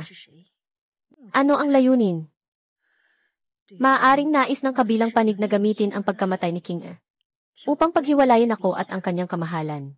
Ang huli nilang layunin ay maaaring ang trono. General, hindi maganda ang sitwasyon. May nangyaring masama kay Shu, General. Ako po ay taimtim na humihiling sa kagalang-galang na hari na ipanumbalik ang katarungan para sa aking anak. Si Shen Anyang ay walang pakundangan sa batas ng hari. Nanakit siya ng tao sa lansangan. Nagdulot ng malubhang sugat sa aking anak. Naway parusahan ng mahigpit ang dalawang kapatid na Shen. General Shen, ano ang sasabihin mo tungkol dito? Sumagot po ako, kagalang-galang na hari. Kung nagkamali ang aking kapatid, ako ang tatanggap ng parusa para sa kanya. Kagalang-galang na hari, si Su Ziyuan ang naunang ng asar sa isang babae sa lansangan. Pagkatapos ay nilait pa ang aking kapatid na lalaki. Ang nangyari ngayon ay bunga ng kanyang sariling kasalanan. Ayon sa batas ng aming dinastya, ang pang-aakit sa mga babae ng bayan at pag-insulto sa mga mataas na opisyal ng hukuman ay dapat parusahan ng mabigat. Matalas ang dila. Pinagpapalit-palit ang tama at mali. Ako, bilang general, ay naglalahad lamang ng katotohanan. Kagalang-galang na hari, sa aking palagay, kahit na may pagkukulang si Ginoong Su, ang matinding pananakit ni Shen Anyang kay Ginoong Su, na nagdulot ng hindi makataong kalagayan, ay tunay na malupit at walang puso. Dapat siyang parusahan ng mabigat. Kagalang-galang na hari, ang inyong matandang lingkod ay tapat. At tapat sa tungkulin. Hindi kailanman nagkulang sa pagsiserbisyo. Si Su Ziyuan ang nag-isang anak ng matandang lingkod. Ngunit siya ay nagkaroon ng ganitong kapalaran. Talagang hindi makatarungan. Naway ipagtanggol ng inyong kamahalan ang katarungan para sa aking anak.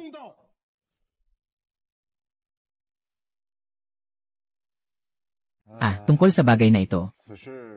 Ang inyong kamahalan ang may pananagutan sa sariling ginawa. Handa akong tanggapin ang parusa. Dahil inamin na ni General Shen ang kasalanan. Nararapat na tanggalin siya sa kanyang tungkulin. At parusahan ng 80 palo. Kung ganito nga, dapat na akong umatras bilang matandang lingkod.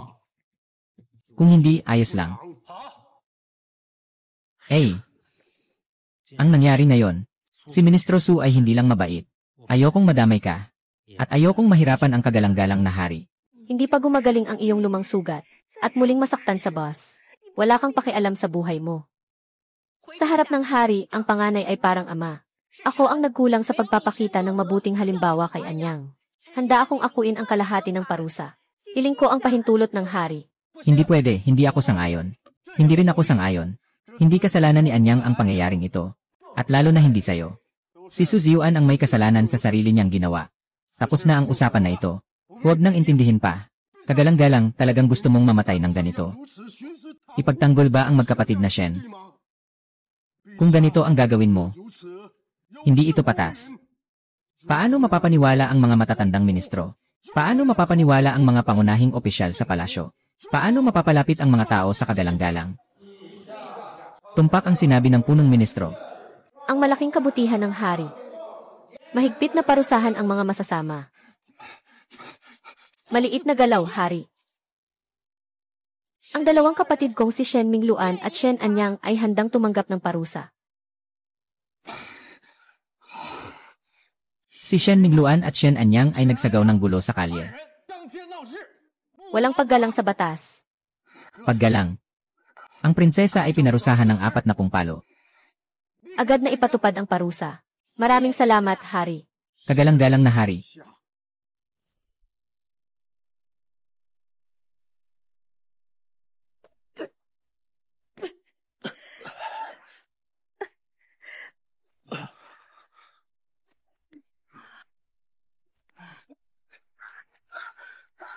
Ay naku, ay naku, ay naku.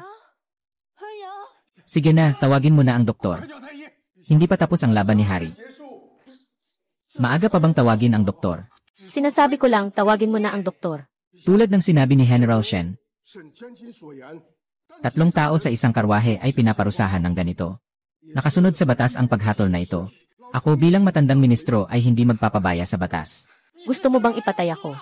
Kung hindi ako nagkakamali, kagalang-galang na hari. Ang mga kapatid na Shen ay nakatanggap pa ng 10 palo ng tungkod. Mag-alala kayo, ako'y tiyak. Sa Hanyang, ang 10 talampakang pader ay pinanghahawakan ni General. Ang 20 talampakang pader ay hindi kulang sa isang talampakan. Ipagpatuloy. Ginoo Shen, salamat sa iyong pagtitiis.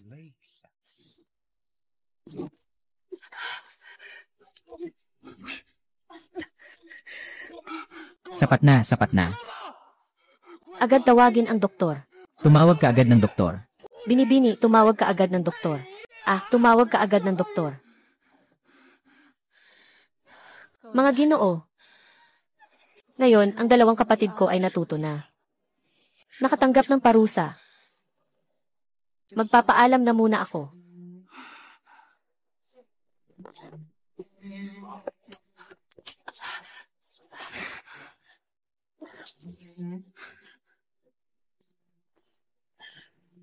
Ngayon.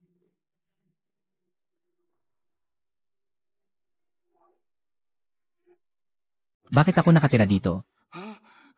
Lahat kayo umalis na.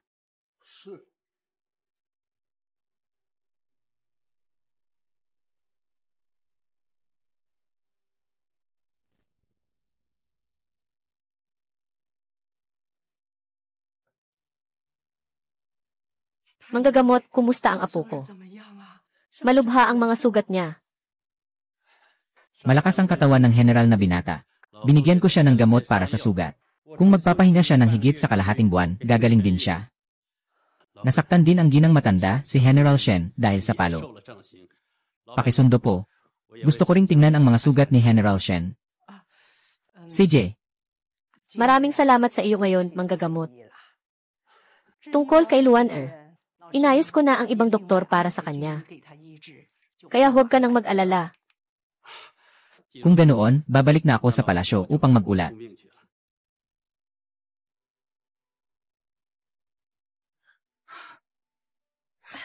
Majesty, bakit ka nandito? Siguradong masakit ang sugat mo, di ba? Hayaan mong hanapan kita ng doktor. Hindi na. Kakatapos lang tingnan ng doktor. Siguradong may dugo na lumabas. Hayaan mong makita ko, hindi kailangan. Ang gamot nakakalagay ko lang. Bakit ka sobrang kinakabahan? Parang natatakot kang iangat ko ang iyong kumot.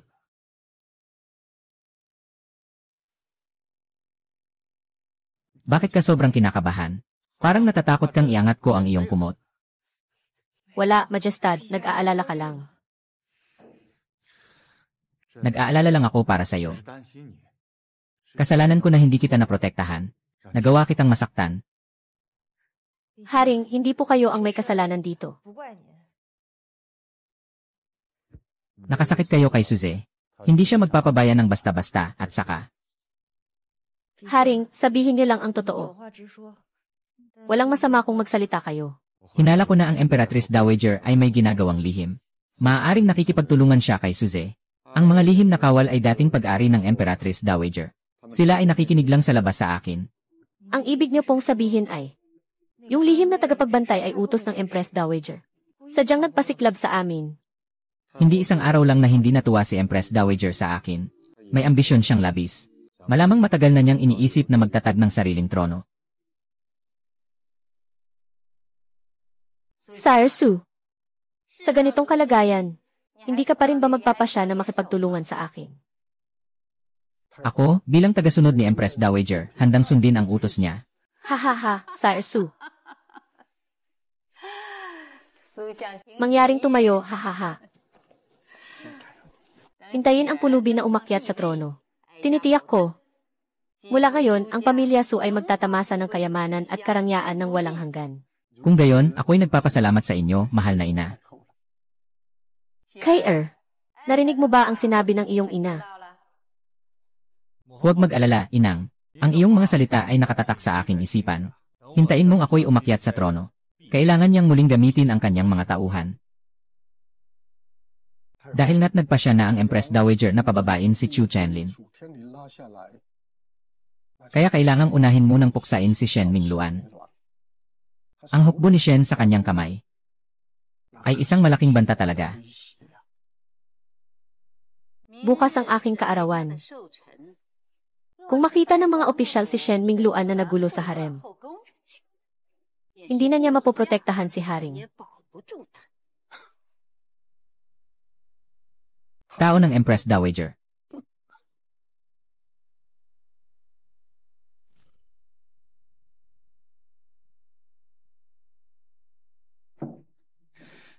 Malugod kong binabati ang Empress Dowager sa kanyang pangmatagalang kalusugan.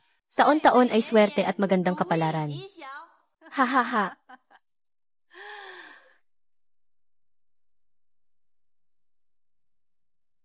Ngayon ay ang aking kaarawan. Hindi na kailangang mag-alala ang lahat. Salamat sa Emperatrice Dowager.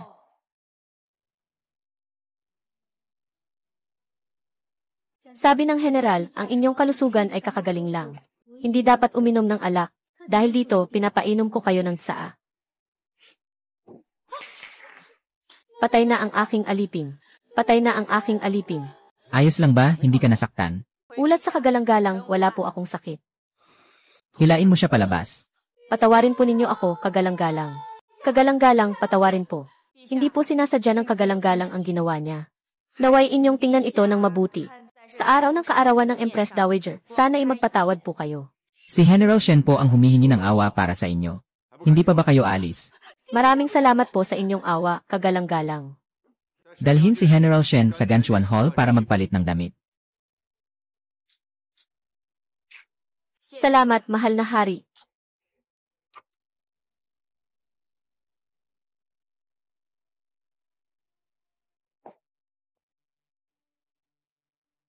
Nagawa mo na ba ang mga ipinagawa ko?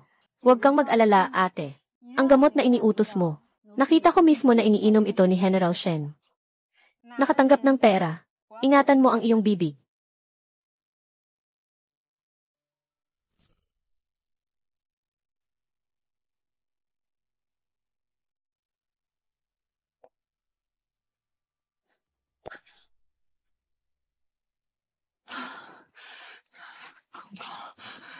Parang hindi ito ang daan papuntang Ganchuan Hall. Ito ay isang maliit na daan. Pumunta sa Ganchuan Hall na mas malapit.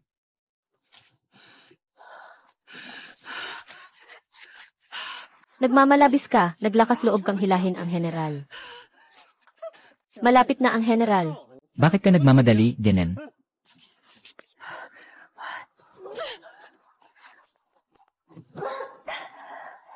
Nagmamalaki kayong magplano laban sa general. Hindi ba kayo natatakot na kukunin ng general ang buhay ninyo? Yilan, sasabihin ko sa iyo ang totoo. Ang iniinom mo ay laso ng pulang mukha. Kung hindi ito maalis agad, baka maputol ang lahat ng ugat mo. Pagdating ng panahon, magiging tao ka na hindi na makakagalaw mag-isa. Anong magagawa namin?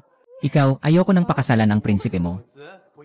Nakahanda na ang buhay mo, may isang magandang babae na para sa'yo. Sasamantalahin mo na lang ang lahat. Haha.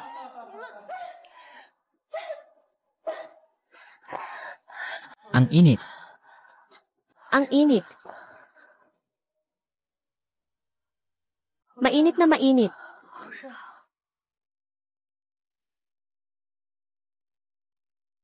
Mainit na mainit. Mahal na Emperatrice. Mahal na Emperatrice. Anong nangyari sa iyo? Mahal na Emperatrice. General. General. General. Matagal na kitang gusto, General. Talagang gusto kita. General, mahal na Emperatrice. Nalason ka ng halamang gamot. Magpakatino ka. Ginang ng maharlika. Sobrang sama ng pakiramdam ko. Tulungan mo ako, General. Magpakatino ka. Tulungan mo akong magpakatino. General. General Sobrang sama talaga ng pakiramdam ko. Tulungan mo ako. General. Magising ka na.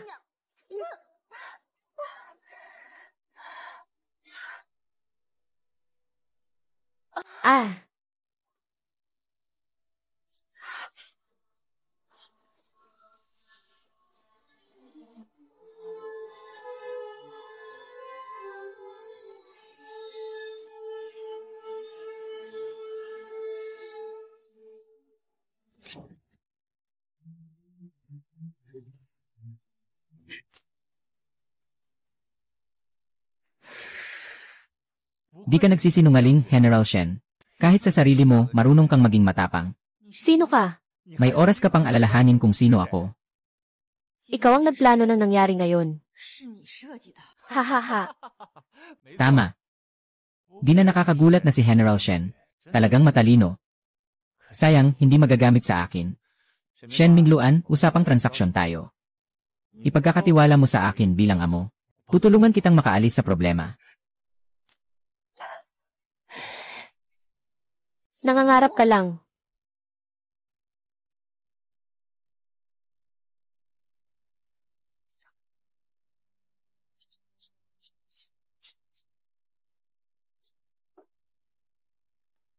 Bakit kaya nagmamadali ang emperor?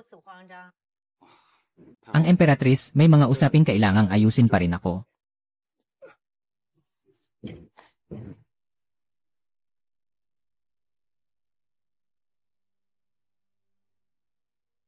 Nagmamadali ang emperador. Siguro may nangyari. Mga minamahal kong opisyal, sumama kayo sa akin para tingnan. Ang bilis ng pagdating.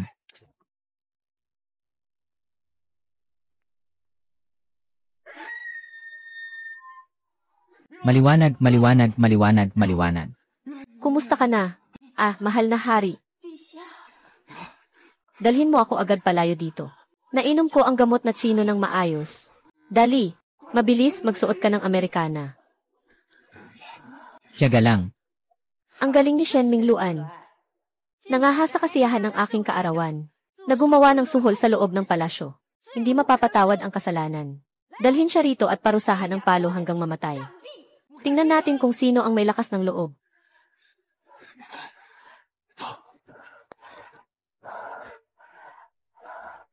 Ha ha ha ha.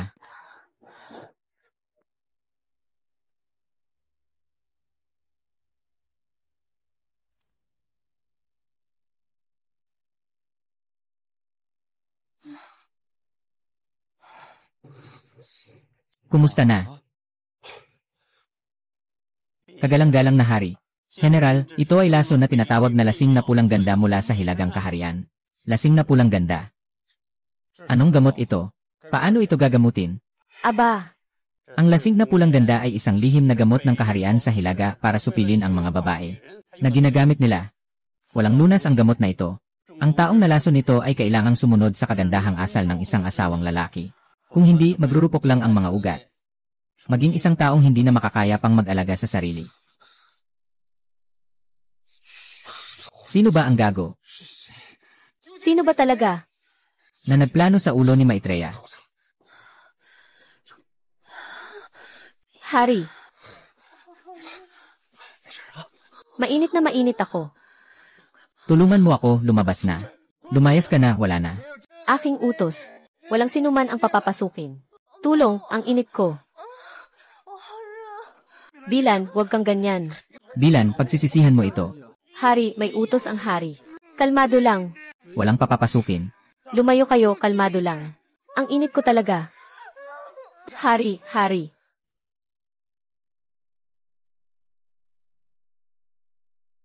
Wala na, wala na. Kagalang-galang na hari. Bakit ka nandito, Hayang? Kagalang-galang na hari, narinig ko na may nangyari sa kuya ko. Dumating ako para dalhin siya pauwi. Hindi pwede, hindi mo siya pwedeng dalhin pauwi. Pero, kagalang-galang na hari, sigurado akong gusto rin niyang umuwi ang kuya ko. Anong silbi mo pa siya dadalhin pauwi? Alam mo ba kung ano ang tinamaan niya? Nakuha niya ang lihim na gamot ng Beijing. Lasing na kagandahan. Lasing na kagandahan. Mahal na hari, walang lunas ang gamot na ito. Ate, siya. Mahal na hari, pakiusap. Pakiusap, iligtas niyo ako. Ate, pakiusap, iligtas niyo siya. Siyempre, ililigtas ko siya. Pero, kailangan ng isang dalagang walang sala para maibsan ang bisa ng gamot niya. Mahal na hari, hindi pwede ang babae. Anong ibig mong sabihin? Mahal na hari, sa totoo lang. Sa totoo lang, babae ang kapatid ko. Ano nang sinabi mo?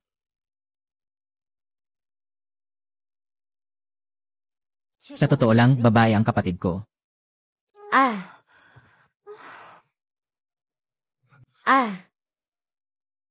Ano nang sinasabi mo? Ano nang sinasabi mo? Sinasabi mo si Minglan. Si Minglan ay isang babae. Mahal na hari. Ginagawa ito ng kapatid na babae para sa akin. Para sa buong pamilya Shen. Napilitan siyang magbihis bilang lalaki. Hindi niya sinasadya na itago ito sa inyo. Kung may sisihin ka, sisiin mo na lang ako. Ang kapatid na babae ay tapat sa inyo, mahal na hari.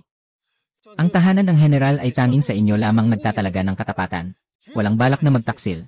Nananawagan ako sa inyo na magpatawad. Sige na. Sino ba ang nagsabing sisihin kayo? Ang kapatid ko, ang kapatid ko. Ganito, hanapin mo si Longing. Pakuha ka ng isang babaeng tagapagbantay mula sa mga tagapagbantay sa dilim. Dapat malaman ng buong palasyo. Malakihan ang pagpapahayag na, ako ang nagpadala sa kanya para tulungan si Mingluan na maibsan ang epekto ng gamot. Paano magiging babae ang kapatid kong babae? Mayroon kang akin bilang kapatid mo.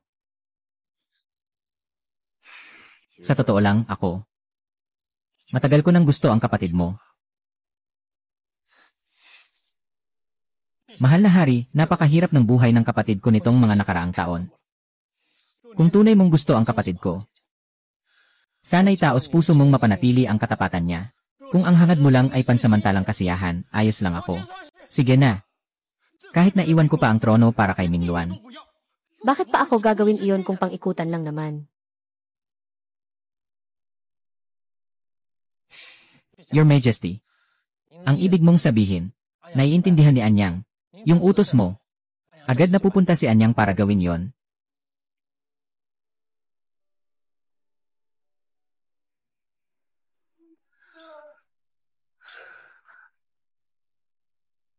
Nagsisinungaling ka. Talagang pinagtatago mo ito sa akin ng husto. Mahal na hari.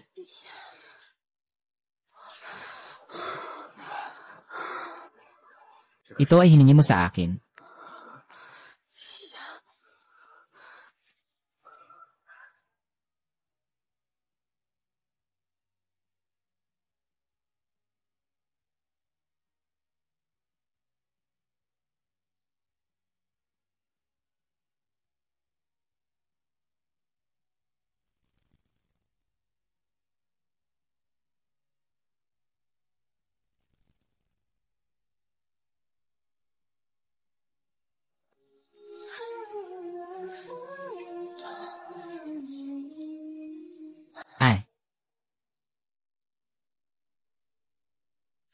Lahat ay umalis sa Gentian Hall. Huwag lumapit.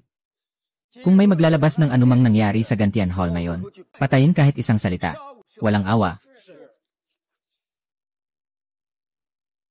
General, magpahinga ka muna sa silid. Mahal na hari, hindi nila kailangan. Nandito lang ako.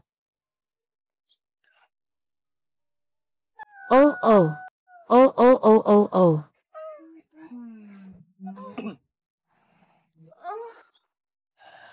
Uy, Ginoong Long. Saan ka nga ulit pupunta para magpahinga? Pupunta sa silid para magpahinga, paalam.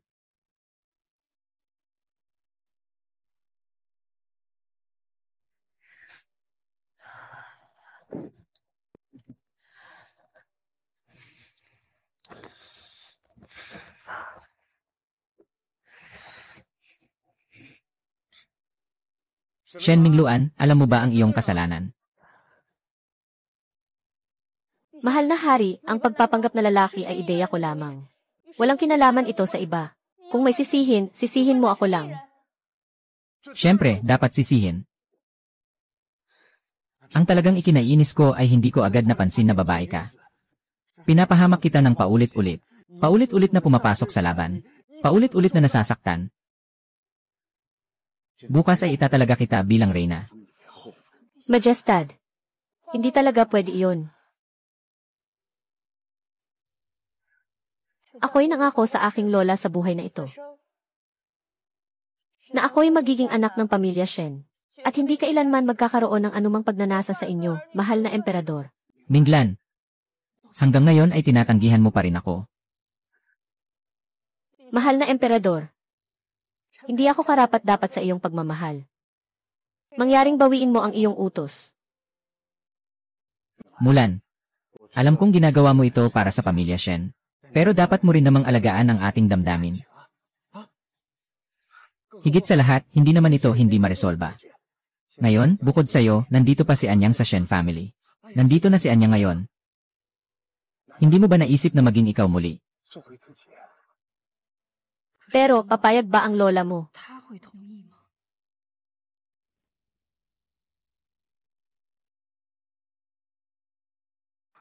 Nakita ko na si Haring Bato. Magandang araw po, Ginoo.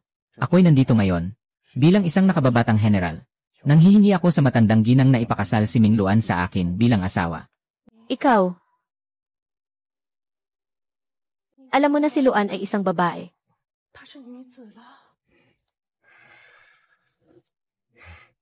Alam ko. At matagal ko nang hinahangaan si Luan. Nanghihingi ako sa matandang ginang na pagbigyan si Luan.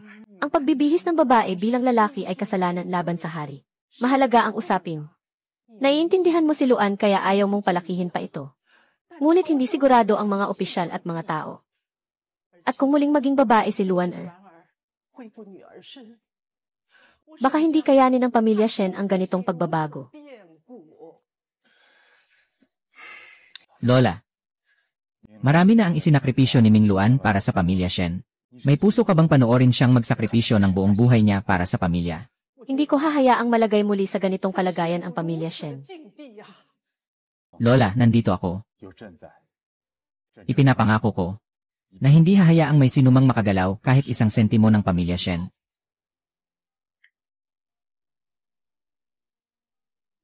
Lola, sobra na ang ipinagbigay sakripisyo ng ate para sa general. Ang kinabukasan ng pamilya Shen ay dapat kong pasanin. Lola, pakiusap payagan mo ang ate na maibalik ang pagiging babae para matupad ang hangarin ng ate at ng kanyang kamahalan. Lola, hindi ko kailanman hiningi ang kahit ano sa iyo. Ngunit ngayon, gusto ko ring ipaglaban ang sarili ko. Gusto kong makasama si kanyang kamahalan. Pakiusap, tulungan mo kami.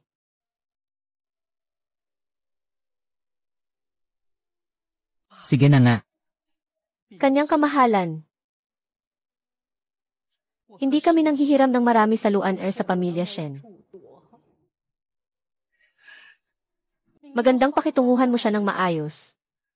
Kung isang araw ay hindi mo na siya magustuhan, maiinis ka sa kanya. Pakisuyo, ibalik mo siya sa pamilya Shen. Huwag mo siyang iwan sa harem para magdusa at mapagsamantalahan. Ako, ang matandang babae, ay nangangakong hinding-hindi mangyayari ang araw na yon.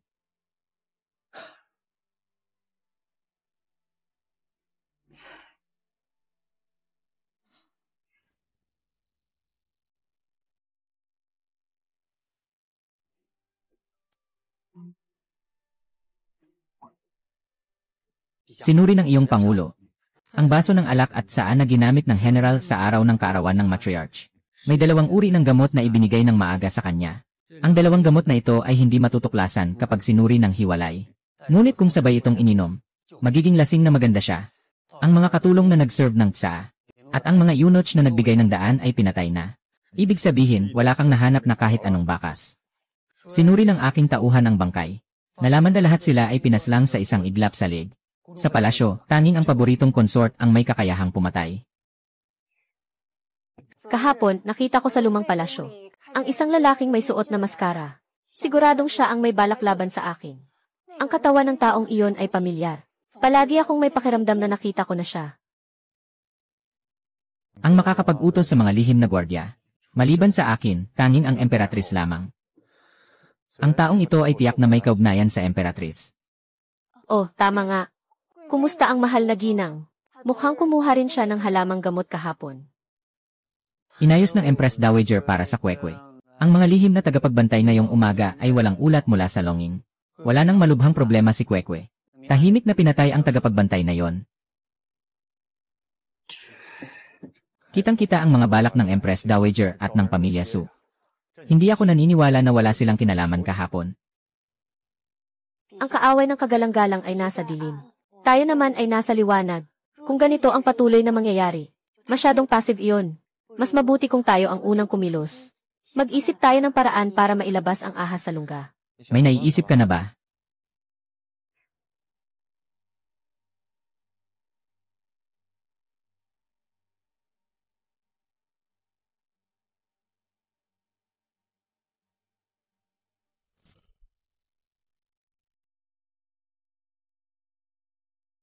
Chu Tianqi, paano ninyo balak agawin ang posisyon? Hindi ko pakialam pero, paano ninyo nagawang gamitin ako? Hindi ako ang gumagamit sa iyo. Ang tatay mo ang may balak pumatay kay Shen Mingluan. Kaya siya nakipag-usap sa Empress Dowager. Ginamit mo, para paratangang nagulo ni Shen Mingluan ang harem. Hindi pwede, wag mo akong lokohin. Hindi gagawin ng tatay ko iyan sa akin. Kung ikukumpara si Su Jingrong sa kapatid mong lalaki, sa puso ng tatay mo, sino ang mas mahalaga? Hindi naman. Hindi naman, anak din ako niya. Ang kapatid mong lalaki ang buhay ng tatay mo. Pinatay siya ni Shen Mingluan. Siyempre galit ang tatay mo sa kanya. Ikaw ay isa lang niyang piyesa.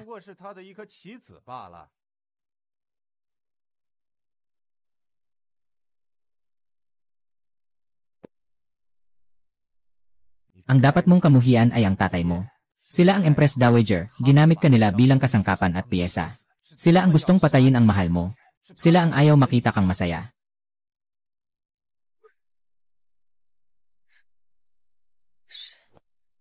Ang tatay ko, ang Empress Dowager. Sila ang sumira sa akin. Hindi. At si Chu Chayanlin pa. Kung hindi dahil sa kanya. Hindi ako papasok sa palasyo. Nais kong makuha mo ang trono. Ngunit pangako mo sa akin. Ako mismo ang papatay kay Chu Tianli. Sang-ayon ako.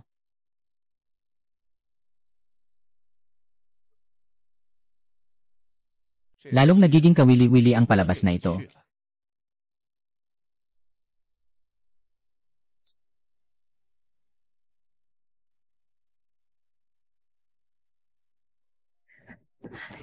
General, noong araw sa dating palasyo, bakit hindi mo ako niligtas? Noong araw na iyon, nawalan ako ng malay. Hindi ko maitaguyod ang sarili ko. Hindi dahil ayaw kitang iligtas. Ngunit ako'y nasira na. Hindi na ako makakasama sa iyo. General, mahal na consort, palagi kitang itinuring na kapatid. Tulad ni King Er. King Er. Sa puso mo, si Qin Qianqian lang ang nasa isip mo. Ano ba ang maganda sa isang patay na iyon? Iniisip mo pa rin siya. Bakit hindi mo ako pansinin? Ang patay ay pinakamahalaga. Naway mag-ingat ang kagalang-galang na ginang sa kanyang mga salita. Alam ba ng general na si Qin Qianqi ay pinatay ng kanyang kamahalan? Kung ang dahilan ng iyong pagharang sa akin ay para lang sabihin ito, ako'y magpapaalam na muna. General, talaga bang wala kang kahit anong nararamdaman para sa akin? Wala.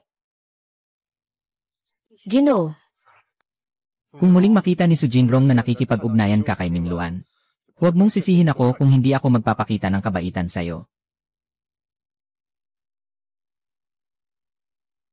Umalis ka na agad at bumalik sa iyong palasyo.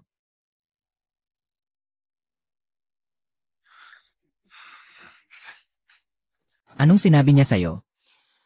sabi niya mahal niya ako. At sinabi pa na ikaw ang nagdulot ng kamatayan kay King Er, Ginoo. Naniniwala ka ba? Kung hindi, ako na ang nagsisimulang magduda sa kanya. Mahal na hari, tulungan mo akong alamin ito. Sa tingin ko, may galit siya kay King Er. Talagang bihira ito. Sa wakas, hindi na ako pinagdududahan ni Shen Aiking. Ay, ang puso ko. Sa wakas, nakapagpahinga na. Walang pang-aasa. Mahal na hari, nais ng emperatrice na makipagkita sa iyo. Alam ko na. Magsimula ka ng umuwi. Dumating ang emperatrice upang hanapin ako ngayon. Ano ang dahilan? Tinanong ako ng aking ina kung si Shen Mingluan ay nagdudulot ng gulo sa harem. Ano ang balak mong gawin? Nakita na ng emperatrice kahapon. Si Shen Mingluan ay pinagsasamantalahan. Ang mahalaga ay ako mismo ang nagdala sa kanya palayo.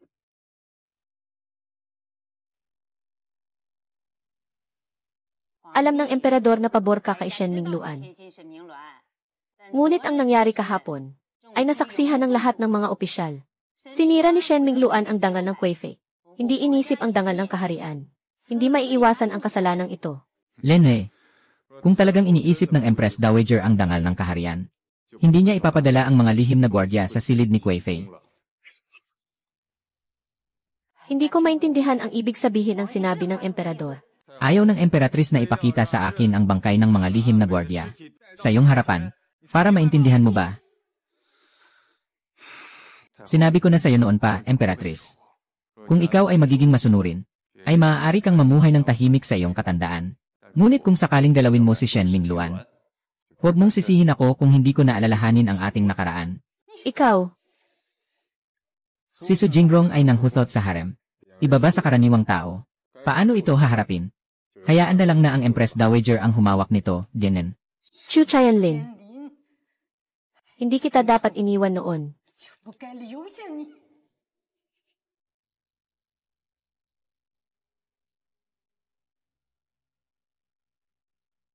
Para kay Haring Shenming, talagang maglalaban sina Chu Qianlin at ang Empress Dowager. Sayang naman.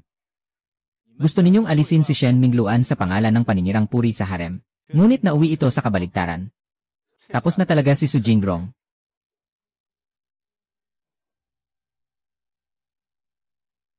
Sa tingin niyo ba ay may napansin si Chu Chayanlin?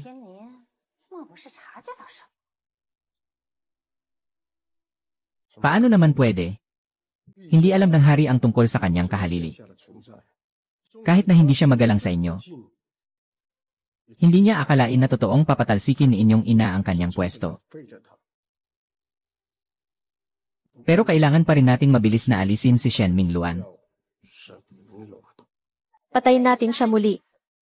Hindi naniniwala ang inyong ina na palaging makakatakas si Shen Mingluan.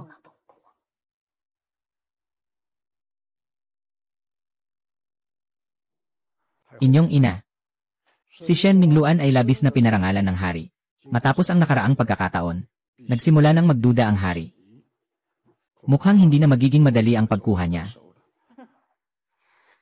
Laging may pagkakataon ang tigre na magpahinga. Abala ang hari sa mga usaping pampamahalaan. Hindi niya maaaring bantayan ang isang general ng buong oras. Sa ganang akin, magpapadala na ako ng tao. Huwag na. Inutusan ko na ang mga tagapagbantay na kunin ang ulo ni Shen Mingluan. Malamang nakamit na nila ang gusto sa oras na ito, ha? Hush! Gusto ninyong patayin si Shen Mingluan. Pinayagan niya ang iyong kapatid na hindi makatao. Hindi siya mapatay, hindi mapawi ang galit ko sa puso. Hindi ko hahayaang patayin ninyo si Shen Mingluan. Pupunta ako sa kanya. Si Suxia, ang anak mong babae, bahala ka na. Ang mga taong may malaking ambisyon ay hindi pwedeng magpakita ng kabaitan sa babae. Hey!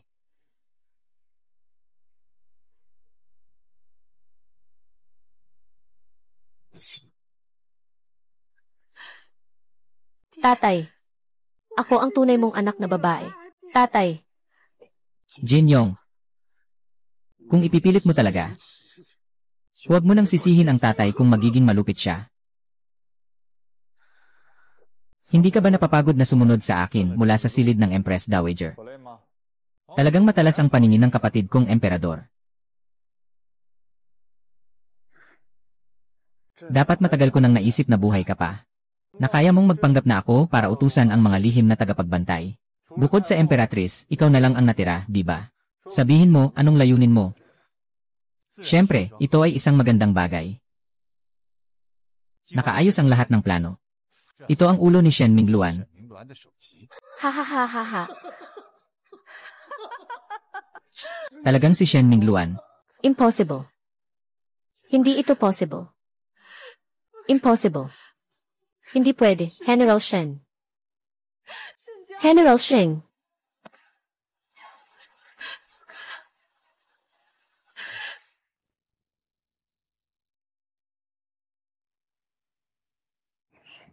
Kagalang-galang na hari.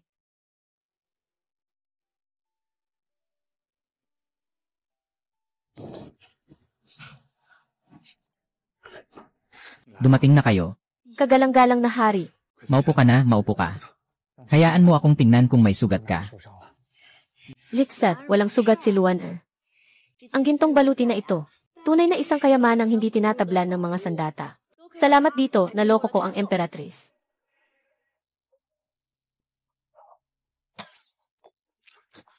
Bukas ng gabi, Bukas ng gabi. Bukas ng gabi. Ayos lang, ngayon walang ibang tao na maghahatid sa iyo pababa.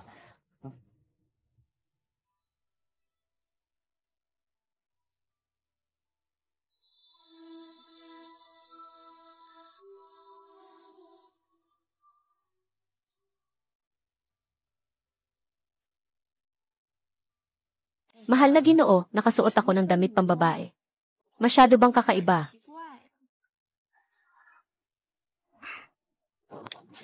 Ako.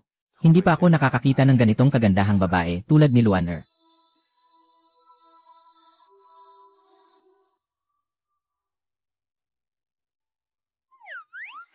Mahalaga ang mga pangunahing bagay.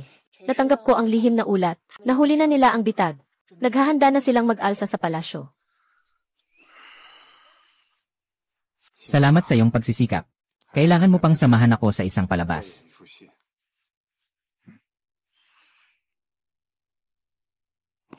Anong nangyari sa kanyang kamahalan? Inutusan mo akong bantayan ang paboritong asawa. Nalaman ko talagang may kinalaman ang paboritong asawa sa pagkamatay ni Yenje. Kien, Sinasabi mo bang si Pinsan King Er ang kanyang pinatay?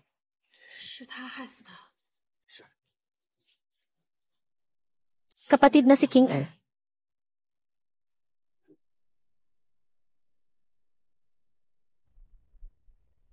General Shen, hindi ka pumanaw. Bakit ka naging babae?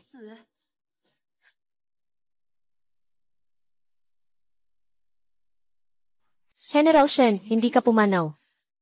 Bakit ka naging babae? Su Jingru. Ikaw ang pumatay sa kanya. King Er. Ikaw pala ay isang babae. Ako si Su Jingrong, ang mahal ko ay isang babae. Ha ha ha. Tinanong kita, bakit mo pinatay si King Er? Siya ay kaibigan mo, isang malapit na kaibigan mo pa nga. Bakit? Dahil ba sa inggit sa akin? Inggit ako na makapakasal ka sa kanya. Samantalang ako ay nananatili lamang dito sa malalim na palasyo. Kaya pinatay ko siya. Shenzhou, ikaw ay isang sinungaling. Ikaw ang sumira sa akin.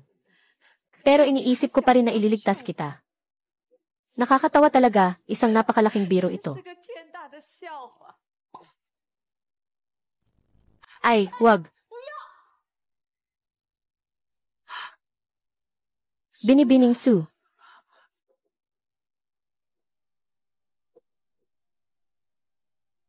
Binibining Su, Binibining Su.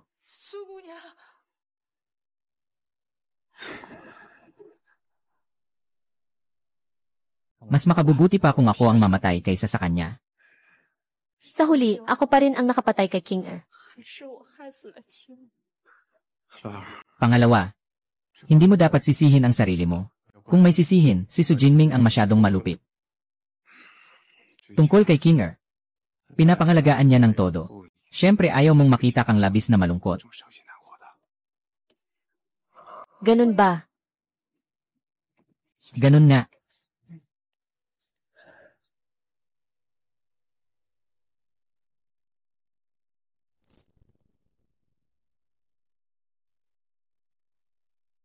Halika, magandang babae, uminom tayo. Mahal na hari, Masarap ba mag-order ka pa? kumain ka. May mamamatay tao, mahal na hari. Hahaha, ako ang emperador. Ina ng emperador, bakit hindi ka nananatili sa iyong silid? Ano ang ibig sabihin ng pagdadala mo ng maraming tao dito? Ang ibig sabihin ay matagal ka nang naging emperador. Panahon na para palitan ng isang tao. Hahaha. Sino ang papalitan? Ikaw ba o ako?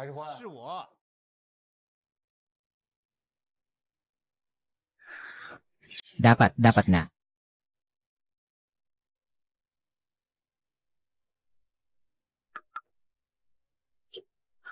Kamakailan, siya ay eksaktong kapareho mo.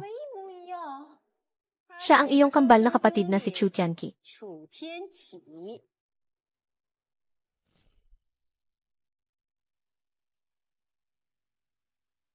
Siya ang iyong kambal na kapatid na si Chu Tianqi.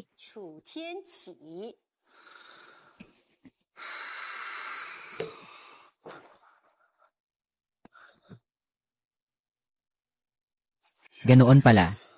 Hindi mo iginagalang ang aking ina. Kaya magpapalit na lang ako ng anak na lalaki na maging emperador. Chu Chenlin. Ngayon, nakapaligid na ang mga sundalong bantay sa palasyo.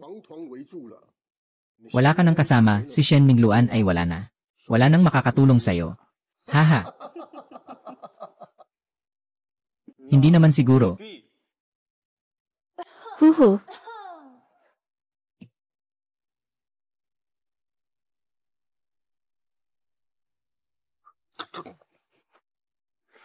Si Shen Mingnuan, hindi ka pa pala namamatay. At babae ka pa rin. Shen Mingnuan, ang laki ng loob mo. Nagpapanggap kang lalaki. Nagsasawalang katarungan sa hari, Lade. Wala namang sinabi ang hari tungkol dito. Anong ingay niyo dyan? Hindi pa ba magpapakita ang mabuting nakababatang kapatid ko?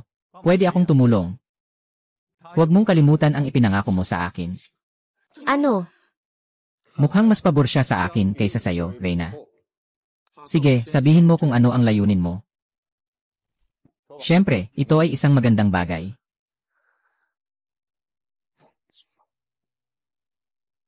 Ang Su at ang Emperatrice ay may balak na magrebelde.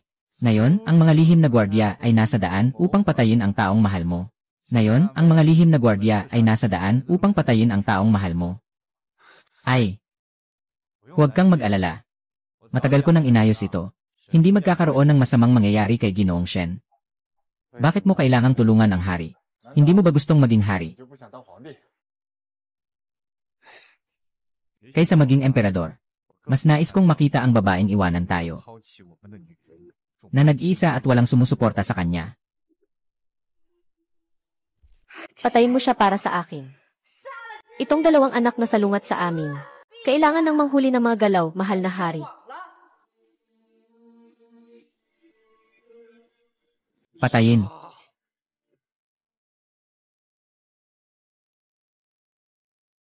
Patayin.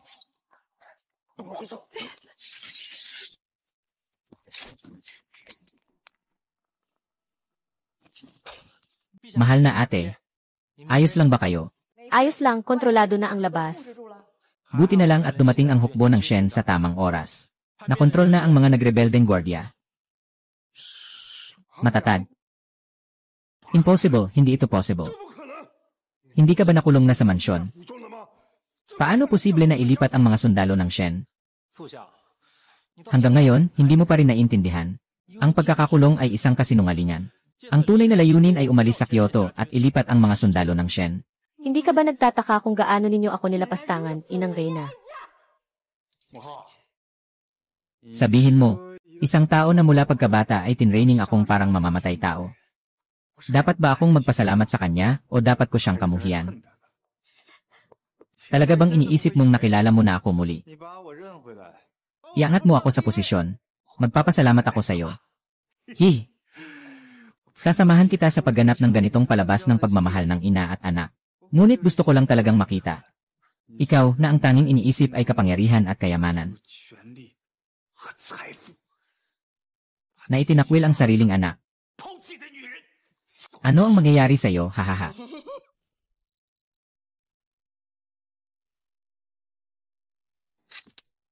Ngunit nang makita ko ang kapatid kong si Chu Tianlin, doon ko lang natuklasan. Hindi pala ganoon kaganda ang buhay sa tabi mo.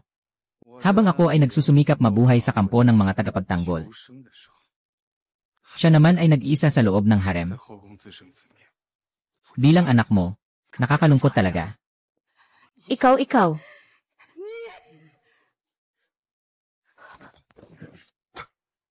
Hoy, Hari. Patawarin mo po kami, Hari. Patawarin mo po kami, Hari. Sige na, si Suze at ang Empress Dowager ay may balak na mag-alsa. Lahat ay kamatayan. Ngunit dahil ang Empress Dowager ay ang ina ng hari, pinapayagan ang kanyang buhay. Ipapadala sa libingan ng emperador. Habang buhay na pagkakakulong, dalhin siya palabas. Ito ay isang malaking awa ng hari. Ang pag-alis ay utos ng Empress Dowager. Hari, hindi ako makatarungan. Para sa'yo, mas mabuting maging Prince of Changdo. Paano kung manatili sa Kyoto?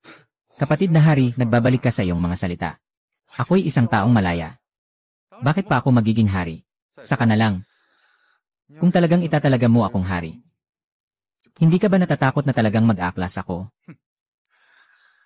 Kung talagang gusto mong magrebelde, bakit ka pa makikipagtulungan sa akin? At hindi mo rin ako agad mapapabagsak ang reyna. Ang mga natitirang puwersa. Kung ano ang isipin mo, Hindi ako pwedeng maging hari ng Qiangli. At lalong hindi ko kayang ayusin ang mga bagay para sa'yo. Anyway. Haha. Sire, bukod sa pagkakahawig niya sa inyo, wala talagang pagkakapareho ang kanyang ugali sa inyo.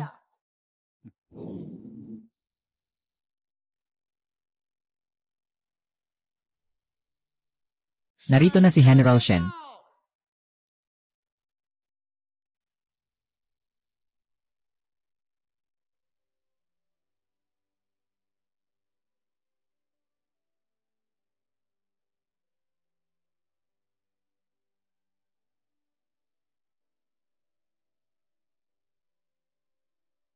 Bakit babae ang General Shen? Paano siya naging babae? Paano siya naging babae? Shen Minglun, paano ka naging babae? Walang masama kung si General Shen ay babae. Mahal na hari, si Shen Minglun ay nagbabalakayo bilang lalaki sa hukuman. Ito ay nagdudulot ng kaguluhan sa pamahalaan. Ito ay isang krimen ng panlilinlang sa hari. Si General Shen ay nagpatigil sa kaguluhan sa Hilaga. Marami siyang mga tagumpay sa digmaan. Sa pagkakataong ito, siya rin ang tumulong sa akin na alisin si Suze at ang iba pang mga kalaban. Ganyang karangalan. Hindi pa rin sapat kumpara sa kasalanang nagbihis babae bilang lalaki. Pero sapat na. Sa totoo lang, matagal ko nang alam. Si General Shen ay babae. Hindi naman talaga kasalanan ng paglabag sa imperyo. Higit pa rito, si General Shen ang itinakda kong empress. Ayaw mo bang magreklamo tungkol sa aking empress, lingkod? Hindi ko magagawa. Iyan ayos na ito.